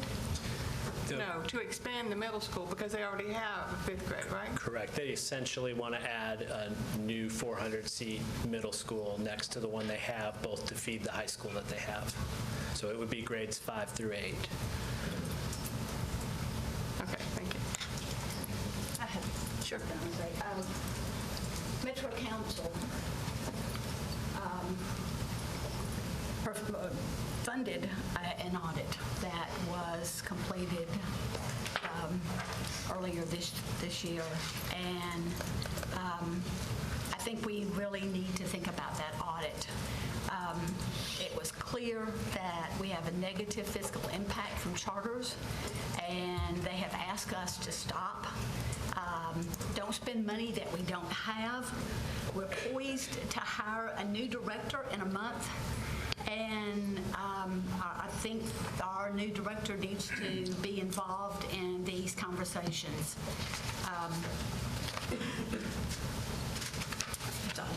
Anything else? I feel like I just want to say a couple of things, mainly in response to all the information Ms. Froh shared. I would like us to be more intentional in this kind of a rush of data, whether it's the wait list and hear from Chris Weber and hear from them on what those are actually based on, because I know some of the MNPS wait lists are not unique numbers. There are families applying to multiple schools across the district, so that whatever number may not be unique families. And if a wait list is going to be disputed by its size, whether it's 88 or it's 129, if that's acceptable if it's an MNPS school, I guess I'm just getting a little confused on some of those numbers, some of the things that we rush out without having backup, without having our administration confirm that this is what this means. And I just think there's just a lot of general statements being made about most charters being under capacity. The sheet that you had given us earlier did not suggest that most charters are under capacity. It was maybe 2 or 3. And I would just hope that this board would direct the same kind of scrutiny to capacity issues to our district schools as well as the data, because we do have an academic performance framework, and I think if we cared as much about the detail on our district schools as we seem to give to charters, then we could actually move to a new conversation, a new place. That's all I have to say about that. There is nothing about the data that has been provided to us by Mr. Weber in student assignment that's any different for charter schools than it is for traditional schools. How do you know that there aren't 20 families on the Valor wait list that are also on the STEM Prep wait list that are also on the Knowledge Academies wait list? There's probably redundancy in it across the board, but that doesn't make the argument any less valid than Ms. Frog is making, which is we have thousands and thousands and thousands of requests for traditional, magnet, and other specialized MNPS schools, and it far eclipses any demand for charter at this point. I would agree with that on the magnets, but this board, this administration for decades has not responded to that demand. There's nothing new there. Hold on, Ms. Spears, and hold on. I'm arguing that we start and do it in a balanced way. Let's look at demand and start applying new resources to reduce demand across the board in a balanced way, and not just continue to feed one sector of the school system at the expense of everything else. Ms. Frog. I will say that I got the first set of numbers from Chris Weber, and I got the second set of numbers from the Office of Innovation. The numbers from the Office of Innovation keep changing, and I've asked what they mean, and I'm never clear on what they mean. So I would love to have that discussion. I think we need to have a public discussion about the numbers. I also cannot get the numbers. It should not take 5 months for me to get numbers from 10 or 12 different charter schools, maybe even less than that. So I think we've got a problem with how we're dealing with this, and I think often the numbers are gamed in favor of the charter schools, and that's the problem that I have. I mean, there should really be, this should be a no-brainer. Whether we have kids on a wait list or not, it should be a no-brainer, but I look at 3 and 4 different versions I'm given, and they don't correspond with each other, and there's sort of confusing explanations being thrown out. I can't get the numbers. We need to fix that, and I would love to have that discussion in a proactive way. So based on the information that we have before us, we have a motion on the floor to deny the application based on the fiscal impact argument. Yes. As well as? Motion to deny based on Tennessee Code Annotated 4913-108B, which encourages local boards of education to consider fiscal impact in determining whether new charter schools would be contrary to the best interests of the pupils' school system. That motion has been made and properly second. All in favor? Aye. 1, 2, 3, 4. All opposed? 1, 2, 3, 4, 5. Motion fails. The second motion is to approve the application as recommended by the committee. That motion has been made and properly second. All in favor? 1, 2, 3, 4, 5. All opposed? 1, 2, 3, 4. Mr. Copperstone. Since I know we'll probably have this discussion again, just direct your attention to the supplement that was delivered with the recommendation report, which has the waitlist information that you requested, and it's reported by the charter leaders exactly the same as Dr. McGrainer did.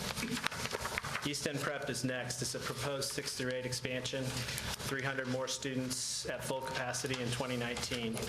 East End Prep is currently chartered to serve grades K through 5 only. Substantial demand from current parents at this highly effective school led to their application to continue serving their families through 8th grade by adding grades 6 through 8, which would begin in the fall of 2017. East End Prep meets the standards in all areas needed for approval of the additional grades 6 through 8. The academic plan is bold and innovative, and the implementation plan for a flipped classroom in the middle school and response to intervention is strong. Financial and operational capacities of the school are at or above performance framework metrics. The track record of the school to this point is exemplary. Staff turnover and student attrition rates are very low, and families in the school are eager to ensure a continuous pathway through the 8th grade into their high schools of zone. The school can be housed in its current facility, for which it has secured a 10-year lease. Further details regarding the application strengths are included in the full recommendation report that you have had time to review, and we recommend that you rule by resolution to approve this application on the basis of this meeting and the review included in the full recommendation report. You've heard the recommendation. Is there a motion? Move to deny. Second. Second. Motion has been made and properly second to deny the application from East End Prep. Any discussion? May I? Sure. 8 months ago, Dr. Register gave us the presentation on September the 9th, and he called it the third wave. At this time, he talked about the East Nashville plan being all choice. Subsequently, there was an East Nashville Advisory Committee task force with recommendations from Elisa and myself, because we both represent parts of East Nashville. And I attended many of those meetings. Councilman Anthony Davis presented to us 6 weeks ago on May the 12th and gave us these recommendations that we approved as a board unanimously. On page 2, I'd like to direct your attention to where it says, "No other new schools in East Nashville." Now, the spirit, no new schools, or adding a middle school to an existing school is still a new school. And it goes against the intention of the East Nashville recommendations. We have a proliferation already of charter schools in East Nashville. There are 8. Councilman Davis, when he talked about this 6 weeks ago, he talked about this is a quote, "no more expansion of any schools in East Nashville." He said, "Let the dust settle. Let's stabilize East Nashville." We've got great options with Lytton, East Literature, and there are plenty of charter schools to choose from in East Nashville already. Let's slow down. Let's let the evidence emerge. We can't keep adding seats, and we need to honor the vote that we gave and unanimously approved the East Nashville recommendations only 6 weeks ago. Any other discussion? Mr. Pinkston? Yeah, I mean, I agree. This would violate the spirit, if not the letter, of the recommendations that they asked for and that we approved unanimously, so I concur.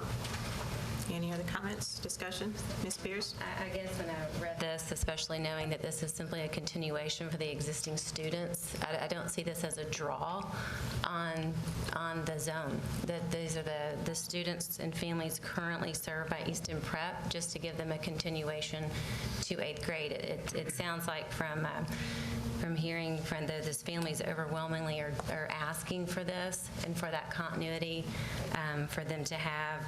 I think the Martha O'Brien Center has done an exceptional job of encouraging that pathway on to Stratford, and I guess I have not viewed it as a new school, or I would have discussed that night. This was simply a continuation for those students. Mr. Pinkston? So are you suggesting that all of the students in this new middle school are going to be coming from the existing elementary school, and they're not going to be out recruiting from other charters and traditionals in the community? I don't know that. I'm just saying that the intent of this application is to give the current students a place through 8th grade. Well, our intent was around Annenberg was something specific, but, we got really specific because you all wanted to. So I would, ask the charter operator to give us perhaps some assurances now that all of the students are going to be filling those seats, if this is approved, are going to be coming from that existing elementary school. What's in the application in that regard is that that's fully their intent, and that their attrition rate is in the single digits, and that they do backfill those seats that are lost due to attrition in order to keep their seats at maximum, but that this is for matriculation of the current 3rd grade all the way through 8th grade. In other words, they will be recruiting.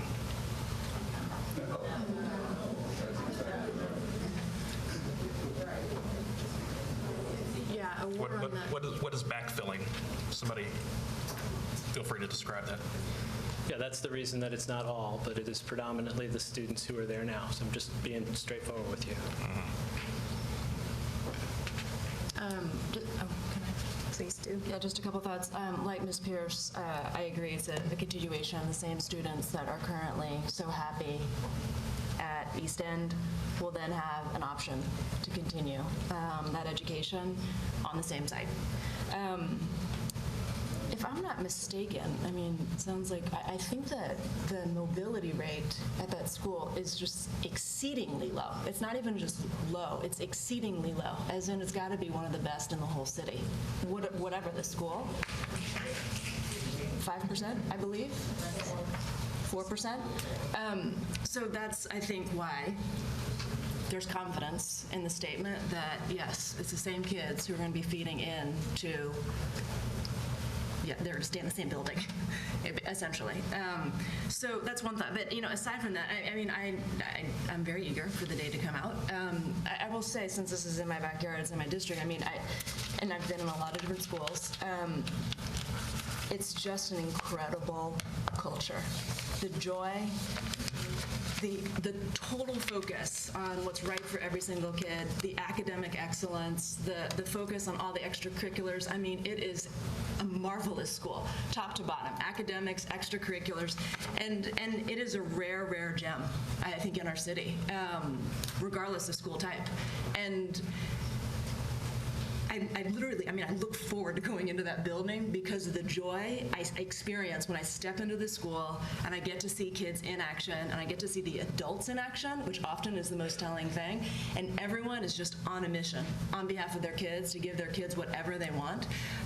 And so that we have an opportunity here to allow them to continue that in the same building. Those kids are going to stay. They have been staying. That joy and that excellence is playing out in their numbers in a huge way. I think it's frankly an honor to be able to vote for them. Ms. Shepherd. So 6 weeks ago when we got the report from the East Nashville Advisory Committee, I think I raised this point that night that we got the report at the 11th hour, which didn't give many of us ample time to completely digest it before having to vote on it, and obviously it was a unanimous vote. So then, what I'm struggling with is how do I rationalize all the work that went into with this advisory committee, and it was months and months of dedicated work, a lot of people around the table from different walks of life, and they came up with some fantastic recommendations, one of them being no new schools, no other new schools. And then how do I rationalize that with what you just described as what the school is doing? So how do you rationalize that between what your constituents have clearly stated they want and what you see in that school?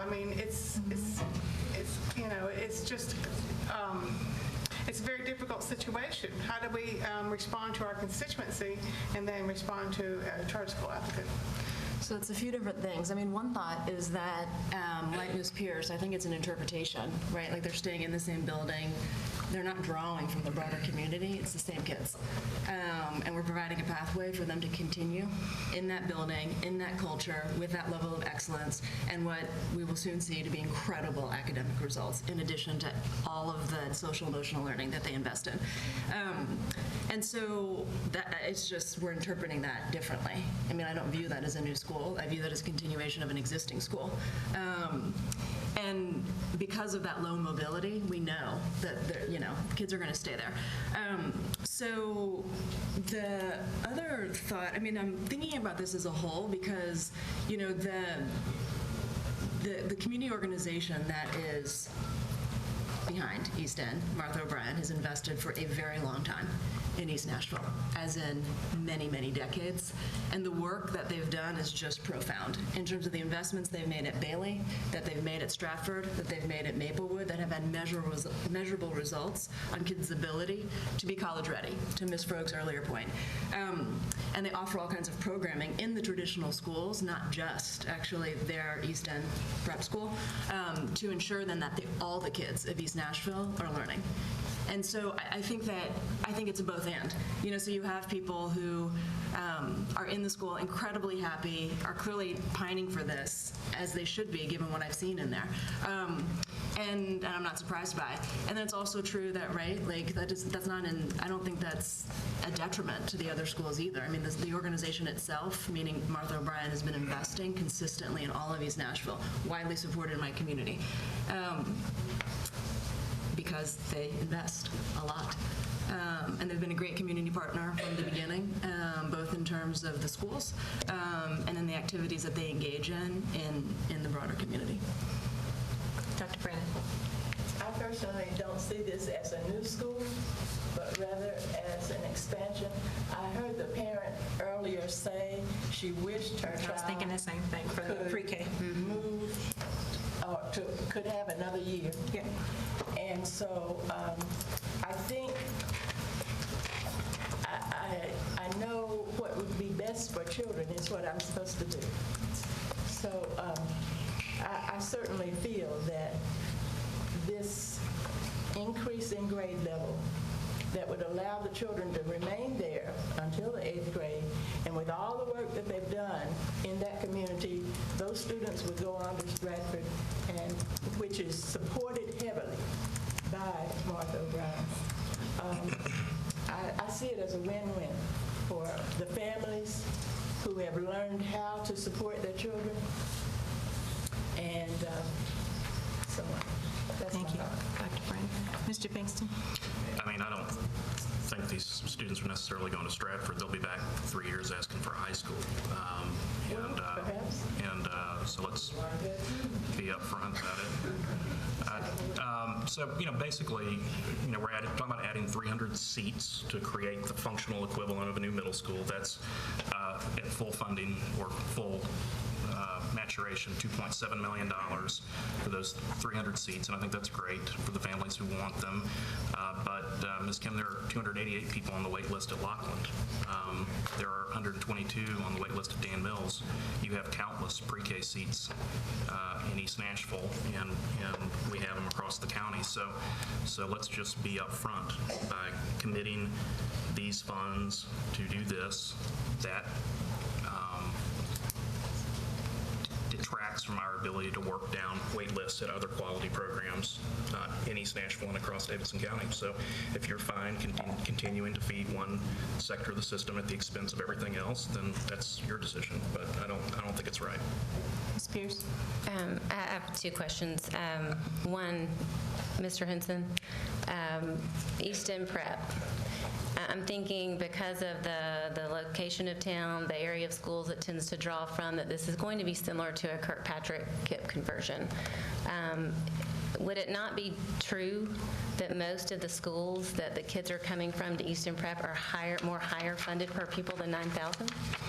Most? I mean, I know you don't have the list of schools in front of you, but given the historical per pupil funding in that part of town, if the students, in fact, were coming from some of those higher funded schools, particularly enhanced option schools or those types of schools that are very highly funded, then the answer would be yes. That what's currently being funded for those students at their existing schools would be higher than the transfer amount that's going out to the charter school. But I don't know how many students and from which schools they're coming. but we could probably get that information. Wait a minute, didn't we just hear that all of them are already in the elementary school? I'm just saying, where did they come from? If you're sending them back out to their zone school, if you're going to send them back to the zone schools in their area, are they not higher funded than 9,000? I sure know Bailey was. And then I have another question I would just like to clarify with Ms. Spearing. I know Councilman Davis, I remember hearing his comments. It sounds as if you are speaking that he is in support of this denial. Have you talked to him specifically about this application? He is for this, and the intent of this was no new expansions. Now, I would say that there are middle schools, there are elementary schools, and there are high schools. And when we take an elementary school and add several grades to it, we have begun a middle school in that same location, which goes completely against what we as a board voted for unanimously 6 weeks ago. And I agree with Dr. Brandon. It's a matter of interpretation, and the continuity of those existing children is what's best for kids. Ms. Froh. I think all of us have an immense respect for Martha O'Brien and the work they've been doing. And I think that's the difficulty in the voting here. And I heard a very thoughtful email from someone who's a parent there who did say that the school is providing a lot of great things like wraparound services and arts and those types of things, and that's what we want. But I think the problem is, again, I feel like we're playing these semantics games with LEAD. we called, what we just did at our last meeting, we did not, when we closed down the middle school and opened seats at the high school, we did not call that a closure, we called that a consolidation. And here, we're saying we're just expanding grades, but in reality, it is a middle school that we're adding. And I think because we are adding extra seats, undoubtedly, this will have a fiscal impact on the district. It will impact the other middle schools around that school. I do think probably a lot of the students that are there will move forward, but there's no guarantee that it's, there's not going to be recruitment from other, we don't have any, we have to look at it from the policy level, as to what policies we have in place that would regulate, how that school operates. And again, if you want to talk about demand, I appreciate these parents want new seats for their students, but there are other schools with much more demand. So, I guess I want to echo what Will is saying. We can't say we are addressing demand when we only address it at certain schools and not at others. I think we need a more fair way to look at where the demand lies in the district. So with all due respect to Martha Bryan, and truly I am appreciative of their work, I just don't think I can approve something that the majority of the community in East Nashville has asked us not to do. Any other discussion? Somebody has to help me. I am totally lost as to what the actual motion on the floor is at this point. I made a motion to deny. To deny. We didn't have anything come after that. No made up ones. Gotcha. Yeah. Thank you. The motion on the floor is to deny the approval of East End Prep. The motion has been made. It was appropriately seconded. If there's no further discussion, all in favor of denying the application, aye. Aye. 3 to deny. All in favor of approving the application, say aye. 1, 2, 3, 4, 5, 6, 7. Hey. Work with me, people. Dr. Gentry, Ms. Harkey has something. You did fine. You have to just wrap that motion up and get a new motion to approve. You're still on the motion to deny. Okay, yeah, thank you. All in favor of, what I do now? Can I get something else? Okay. Dr. Brandon has made the motion to approve. Is there a second? It has been moved and properly second. All in favor of approving the application for East End Prep, say aye. Aye. All opposed? 1, 2, 3. The ayes have it. The application is approved. Not at, you got one. Stop it. Okay, next application. I have to go to the bathroom. If just any way we can. Is Cameron College Prep High School. This is a proposed 9 through 12 school, 620 students at full capacity in 2018. Cameron College Prep High School proposes to commence operations in the Cameron building fall of 2016, serving students who matriculate from Cameron Middle School. The review team found compelling evidence that Lead Public Schools has the academic, operational, and financial capacity to extend Cameron College Prep to a school that includes grades 5 through 12 inclusive. The review team is confident that Lead's thoughtful analysis of the needs of its students, its chosen school leader, and its strong financial position point to a sustainable and successful school. Further details regarding the application strengths are included in the full recommendation report that you've had to review, and we recommend that you rule by resolution to approve this application on the basis of this meeting and the review included in the full recommendation report. You've heard the recommendation from the committee to approve the Cameron College Prep application. Is there a motion? I move that we approve the Cameron College Prep recommendation based on the recommendation of the committee. Motion has been made. Is there a second? Motion has been made and properly second. Discussion. Mr. Pinkston. Governor Stone, is it true that earlier this month we closed a low-performing Lead school? The middle school was in review status last year, so last year it was a low-performing school, yes. So in the same month where we closed a low-performing school by one operator, you're suggesting that we grant them additional capacity when it's clear that they're struggling right now, not to mention the many other things they've got on their plate, like the Neely's bin conversion. Well, Well, it wasn't clear to the committee that they were struggling because Lead Prep Southeast was in excelling status last year, Cameron College Prep was in excelling status, and Lead High School were in excelling status all last year. So, fiscal impact aside, just like this other stuff, I don't even think they're in a place where they've got the capacity to deliver based on action we just took earlier this month. So, and guess where I'm voting? Ms. Brogue. To follow up on Mr. Pinson's comments. So what we did at our last meeting is we shut down an underperforming middle school for Lead, and we opened more seats at their existing high school. And poof, now Lead has more high-quality seats for the whole system. Now they want another middle school, even though we just closed down one of their middle schools, and they have new seats coming online at the high school because we just voted on that. Those seats aren't filled. Again, these seats were open to any child in Nashville, so the children in the area, at Cameron, if they want to go to the other Lead High School, they have that possibility. And I also think it's notable that Lead Middle lost 20 students in the 9 weeks prior to TCAP this year. And I don't know exactly how many students took TCAP at that school, but judging from the fact that there are about 40 students in their high school graduating class, I would imagine that is a pretty substantial number. So I feel that, again, that there is a constant gaming of numbers that is going on. And I don't see any need to approve a school that has recently as recently as October of last year received a notice of academic concern. Just to be clear on one thing, this is just a high school, not also a middle school. Any other comments?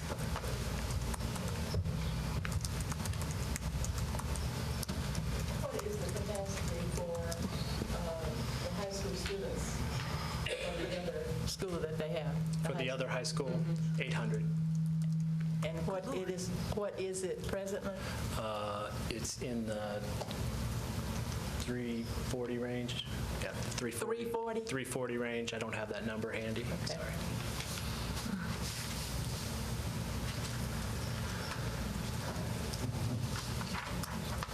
Yes, Ms. Pierce. Will you just explain what the feeder pattern thought is for this high school? Yeah, this is designed just to be the 9 through 12 grades on the Cameron College Prep Middle School that exists now. It would be housed at the same location and allow students to matriculate to 9th through 12th grade there. What's the location of the other high school? It's located at Heyman Street at the old St. Vincent de Paul Church. Okay. And they utilize buses for those students? That's correct. This is a new school application? A new high school connected to, however, the middle school that exists. But the application is for a new school? Yeah. So we call it a new school in this situation, but not in the other situation? Well, it's open to interpretation. The answer is yes. Any other questions, comments? Has the motion been made? The motion has been made by, I believe, Ms. Pierce to approve. It was second. You want to comment? Yes. Yeah, I do have another comment. Tell me if I'm right, Alan. Right now, Lee has 5 schools. Is that correct? Yes, 2 ASD schools. Lead Academy High, Lead Academy Middle, and that middle school that we closed 2 weeks ago actually won't close their doors for another year. Is that right? Correct. Okay. Cameron Middle College Prep, Lead Prep Southeast, Brick Church College Prep. They have Neely's Bend that has already been approved. With Cameron High School and with a new middle school conversion, if that is indeed passed, I suggest that they're overstretching their capacity, which the recommendation of the committee when they denied several of the other schools denied on the aspect that it's overcapacity, overstretched capacity. So I don't know that it needs a response, but I just feel like that is enough reason for us to think hard about this before we approve. So is there something you want to speak to about the organizational capacity? Only, I understand that observation. The committee looked very specifically at that, and this is on the next application, but drew the line between school 1 and 2, 3, and 4 on the basis of identified leadership capacity and leadership pipelines. So they tried to draw that distinction to give you the best possible information about it. Did they consider that Neely Spin is part of this the equation? Ms. Shepherd. Dr. Colston, did the committee know about the closure at the time that they were making a decision on this particular application? It's a good question. I doubt it. So that means they also don't know about the expansion. Mr. Pinkston raised his hand. That's okay. I'll come back to you. Mr. Pinkston. I mean, I just want to say, I think historically LEAD has been a good partner, and I'm sure will continue to be, but this just looks like they're trying to do too much too fast, and I think sometimes these things are driven by availability of philanthropic resources. Sometimes it's kind of a race to kind of cordon off certain parts of the market, and I think at a time when, they've got a lot on their plate, and by the way, 2 weeks ago we closed one of their low-performing schools. This just feels like an overreach. But again, historically they've been a good partner. Anyone else? I was just going to say that the fact that they really it wasn't on their radar that the school another school was being consolidated, and not only was the middle school being closed, but also there were additional seats being added to a high school. Is that correct? Yeah, that's correct. The closure of that other school will free up an extra leader, and the committee was looking at the leadership capacity anyway as a basis for determining what the rate of growth was doing to their ability to meet their needs. So not knowing there would actually be an extra leader, school leader, who would be available in that pipeline over what the committee had originally looked at. That would be the only thing. Any other comments or questions? The motion on the table is to approve. Right? All right, okay. The application, it has been made and properly second. All in favor of approval, show of hands. 2 to approve the application. All in favor of denying the application for Cameron, raise your hand. 6. Okay, the application is denied. Last, we have the conversion.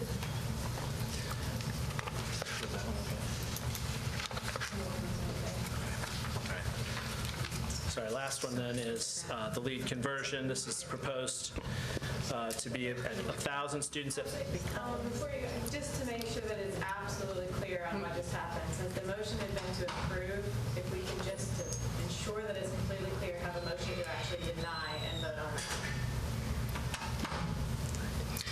Make a motion to deny. Second. Thank you. All in favor of denying the application for Cameron College Prep High School? 1, 2, 3, 4, 5, 6. All in favor? All opposed? 2. Okay. Thanks. All right, so this is the LEAD conversion school. It's proposed about 1,000 students at full capacity, but it depends on the size of the school that they would be matched to, and the build-out would take until 2023. LEAD conversion number 1 proposes to convert a low-performing middle school to be identified by MNPS and serve students in the middle school zone. Modeled on LEAD's management conversion work at Cameron and Brick Church, the selection of the school to be converted will be made by the district in consultation with LEAD. LEAD's partnership work with MNPS to convert management of Cameron Middle School helped lead the improvement of both parts of the school, and both parts were identified as reward schools last year. The committee distinguished one conversion from the others proposed by LEAD because of their analysis of the organization's capacity to ensure strong leadership and highly effective teaching at scale. LEAD is our largest charter school management organization already and strives to partner well in supporting turnaround work. Though the committee was unconvinced that LEAD had the capacity to open 4 schools proposed, it was equally clear in supporting LEAD's ability to manage one more conversion school. Further details regarding the application strengths are included in the full recommendation report that you have had to review, and we recommend you rule by resolution to approve this application on the basis of this meeting and the review included in the full recommendation report. You've heard the recommendation to approve lead conversion. Is there a motion? I move to deny. Okay. I'd like to amend that motion, or I'll second it and then amend it. The motion has been made and properly second. Any discussion? Mr. Paxton. Motion to deny based on the lack of an identified candidate conversion school and the lack of demonstrated buy-in from the candidate conversion school community. Do you accept the amendment? Absolutely. Thank you. The new amended motion has been made. Is there a second? Second. Made and second. Any discussion? This is going to be interesting. Okay, to me, this application has problems. Number one, because we just voted to close another lead middle school. The part of that, well, let's put it this way.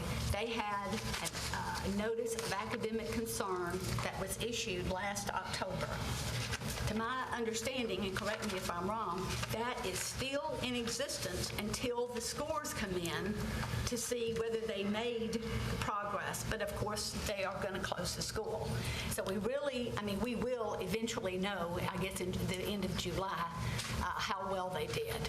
But at this point, there is a notice of academic concern for their middle school that they just closed. So it doesn't make sense to me that we would vote to close the school and then open another identical middle school by the same operator. That's one problem.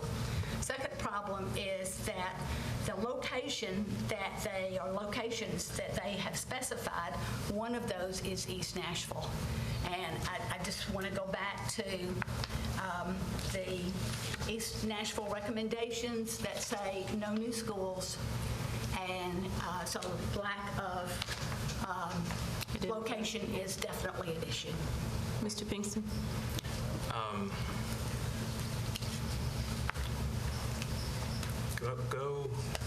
This is like my hope.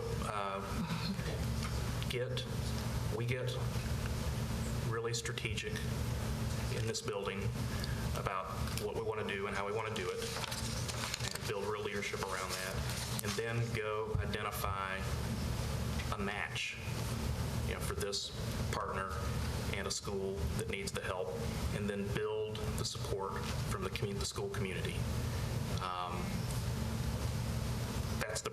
That's the ideal path, and instead of this kind of generic approach, which we found out doesn't work. So I'm optimistic, but until we see the candidate school and get some demonstrated buy-in, this is just. Just a point of clarification, the rationale here is the same as the rationale that we use to deny the other lead conversion applications, in case there's any gray area here for anybody. And there were another conversions as well, rocket ship. Oh, yeah. A point of clarification, that those other denials also included the recommendation reports in addition to the same reason you're discussing here. Okay. Correct. Any other comments, Ms. Froh? All right, 3 reasons why I oppose the conversion. The first reason's already been mentioned. We don't know where it's going to go, and I think none of us want to repeat the KIPP experience we had last year when they ultimately ended up taking over Kirkpatrick. Number 2, conversions don't work. Research indicates that they do not work, and we see this locally as well. Leeds conversion results thus far are mixed. At Brick Church, the data shows that even though students are now entering converted grade levels more proficient, the scores are flat. Cameron, over a 3-year period, is performing better. Number 3, conversions are disruptive and problematic for the schools. The tribal report, which was an independent report that we commissioned, said that the transition years at Brick Church, quote, resulted in significant declines at the school in the areas of engagement, process, and culture, end quote. And as a result of the conversion, quote, the level of professionalism and care has declined, end quote. The conversion also resulted in the loss of top-performing experienced teachers, low teacher morale as a result of high staff turnover, and a, quote, fragile staff culture. That's all.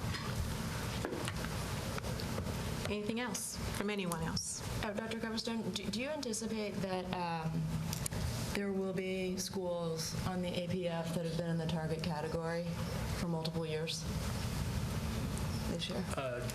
Yes. Once the data comes out? Yes, I would anticipate that. Okay. And so this gets to my earlier question when we were talking about rocket ship and the others is, how would we know process-wise whether we could, when could even Lee demonstrate that they could do a conversion with a partner? Because, yeah. Well, I think it's a challenge. I don't disagree with Mr. Pinkston's assessment of the process that would best lead us to make those kinds of matches. And that's exactly what we did with Cameron. We had a competitive application process among 3 applicants. We had representatives of the community on the panel to make the recommendations to the board and so on. And ideally, we would get to that point. Use of the APF has to be the key.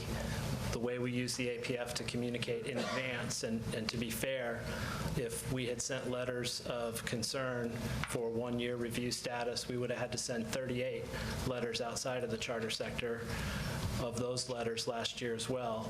Having that early and proactive and consistent communication makes it possible for us to close schools when necessary in the charter sector, and it makes it possible for us to have the difficult conversations with families. And so I would strongly encourage that same kind of process.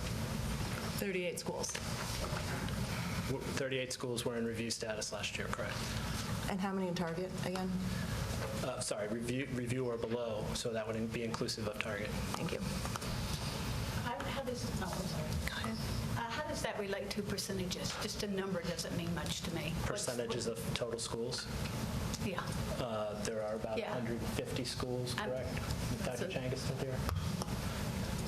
So 38 out of 150 schools. Correct. So what, I don't know what percentage that is, but what is it? 16. 16%, okay. That kind of puts things in perspective for me. Yeah, it's more like 25, isn't it? Yeah. How many kids? 40. That's a good question. How many children? I'm sorry? How many children do you think that represents that would have, okay, I mean, I just think that's It's a philosophical question. yeah, I mean, I would like to know how many kids are sitting in that many schools. Yeah, and you were right, that's 25% of schools, if there's 150. 25%. So 25% of schools are in review status. For 1 year, right? And maybe next year they're out. But the point is, communication in advance and proactive communication can work. So I agree with that. Yes. And was their Cameron conversion not highly successful? Both schools in this last year, or the final year of the conversion, were both excelling. That's correct. They were both reward schools. So top 5% in the state. Yeah, correct. So not even just excelling by our own measure, but top 5% in the whole state. Correct. For growth. So let me ask I have a question. So I'm still, hold on guys, it's 25.3%. I'm still looking for, I'm trying to understand. So again, we talk about being strategic selectively. I think we need to be strategic across the board, but not just about conversions, just how we work with our charter partners. This goes back to the RFP process that was started and never finished, and so now we still have open questions and not clear guidelines on how we move forward and make decisions, and a clear lens through which we view the applications and the approvals. So I have faith that at one point, I may be on my couch watching it happen, but it'll happen.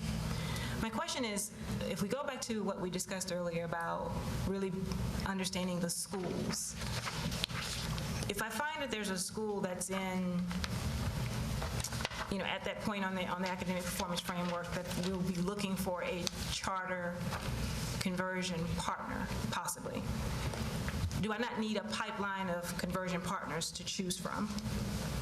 And how long can that partner just be available before I go and say, okay, now I'm ready. Now I need your help. So let's just say we approve the lead to be a partner in a future conversion. Do I have to use them next year? Do I have to use them in 2 years? Can I wait and say, now I have a school that definitely needs, how long can it sit on the shelf as ready to be a conversion partner before I actually engage them? Yeah, it would be my belief that we could match when appropriate. Okay. Because of the language in the application that suggests working with MNPS to come to the match. Okay. But I don't have any, I don't know if that. I'm not sure either. There's nothing, there's no legal guidance and stuff on that. Because this is an application to make them an option for conversion partnership. This is not forcing us to convert a school when they're staffed up and ready to go. yeah, that would be my understanding. That's why I defer to Ms. Harkey on. I don't want to get ahead. I don't know, I'm asking. I mean, I think if this were to be approved, this would be granting them a conversion of a school that has not been named, where there's been no buy-in. Right, but my point being is, do we have to, what if we decide that that's not a school, we don't want to convert a school? What if we decide we start to be strategic and start to leverage the school-based budgeting model, and so start to prioritize what are our options for a school that's a target school?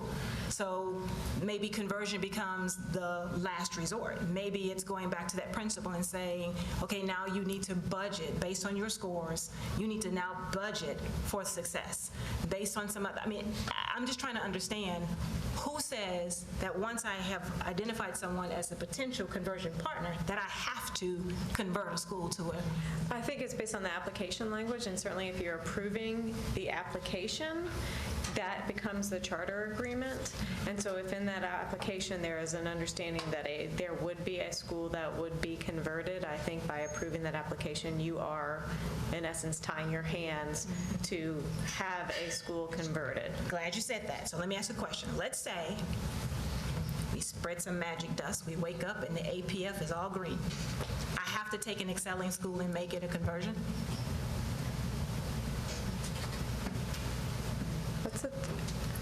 That's a great question. That's a tough question.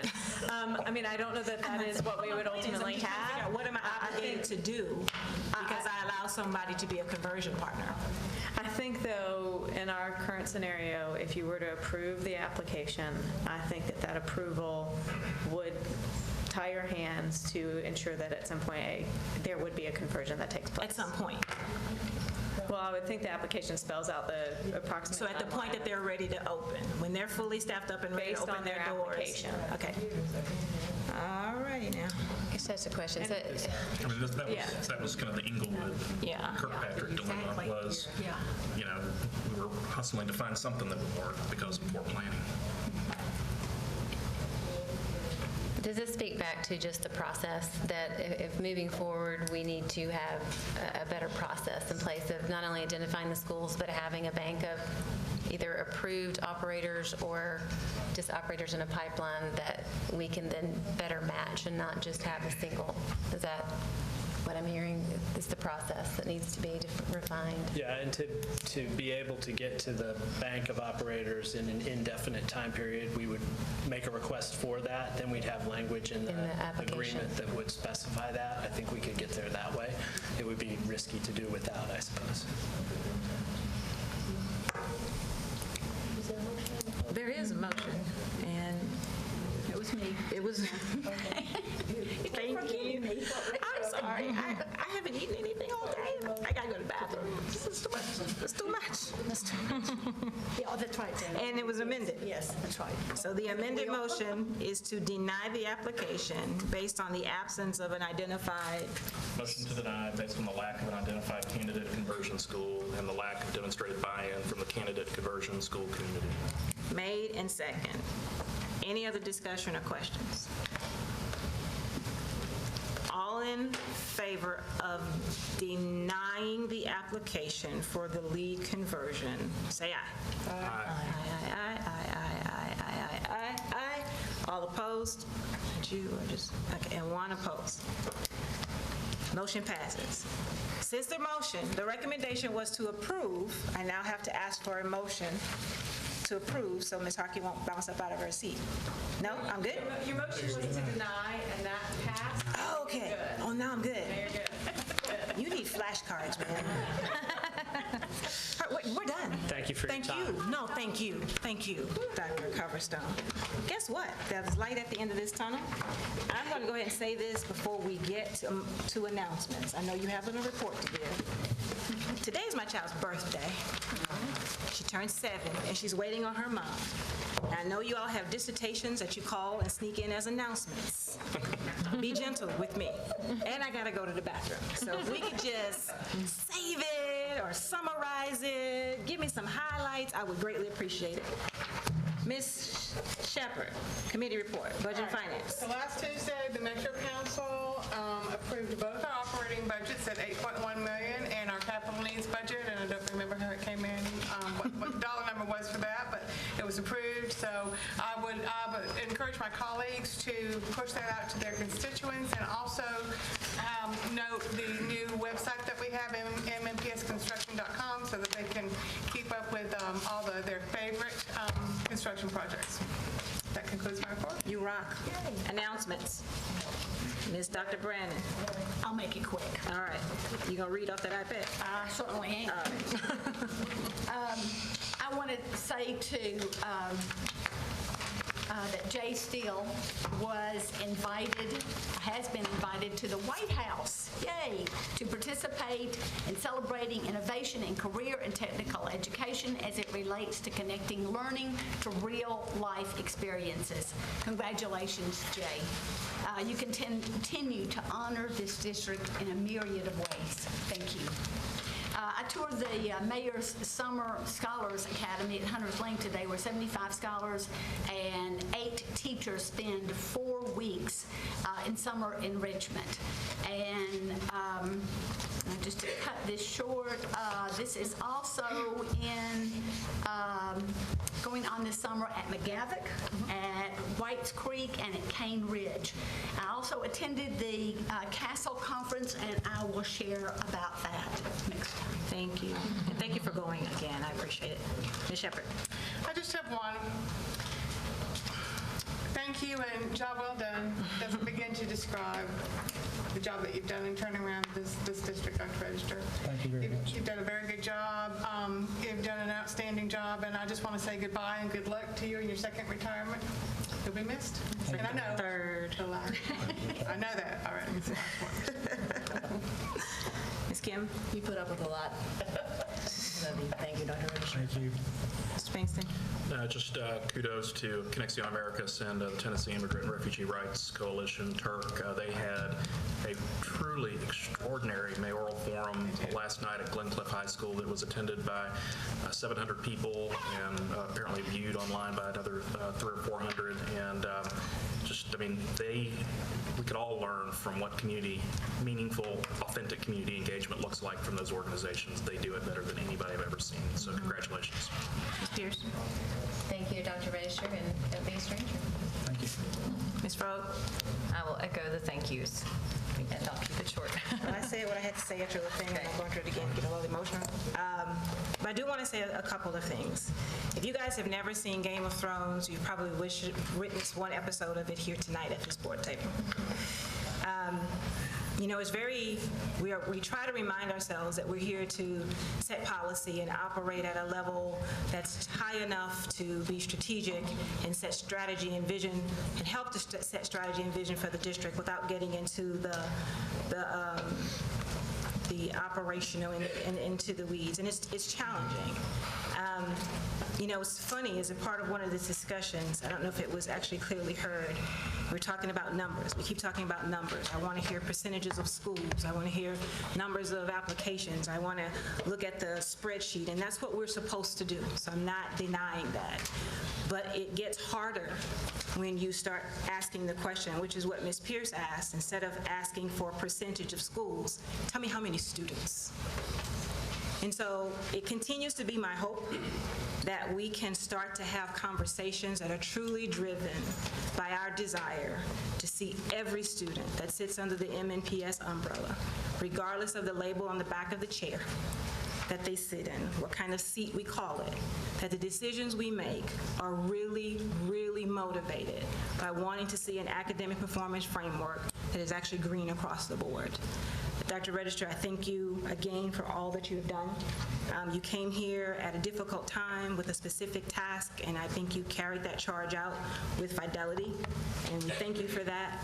You will be missed, and I do want to take a moment, I don't do this often, to thank all of my board members.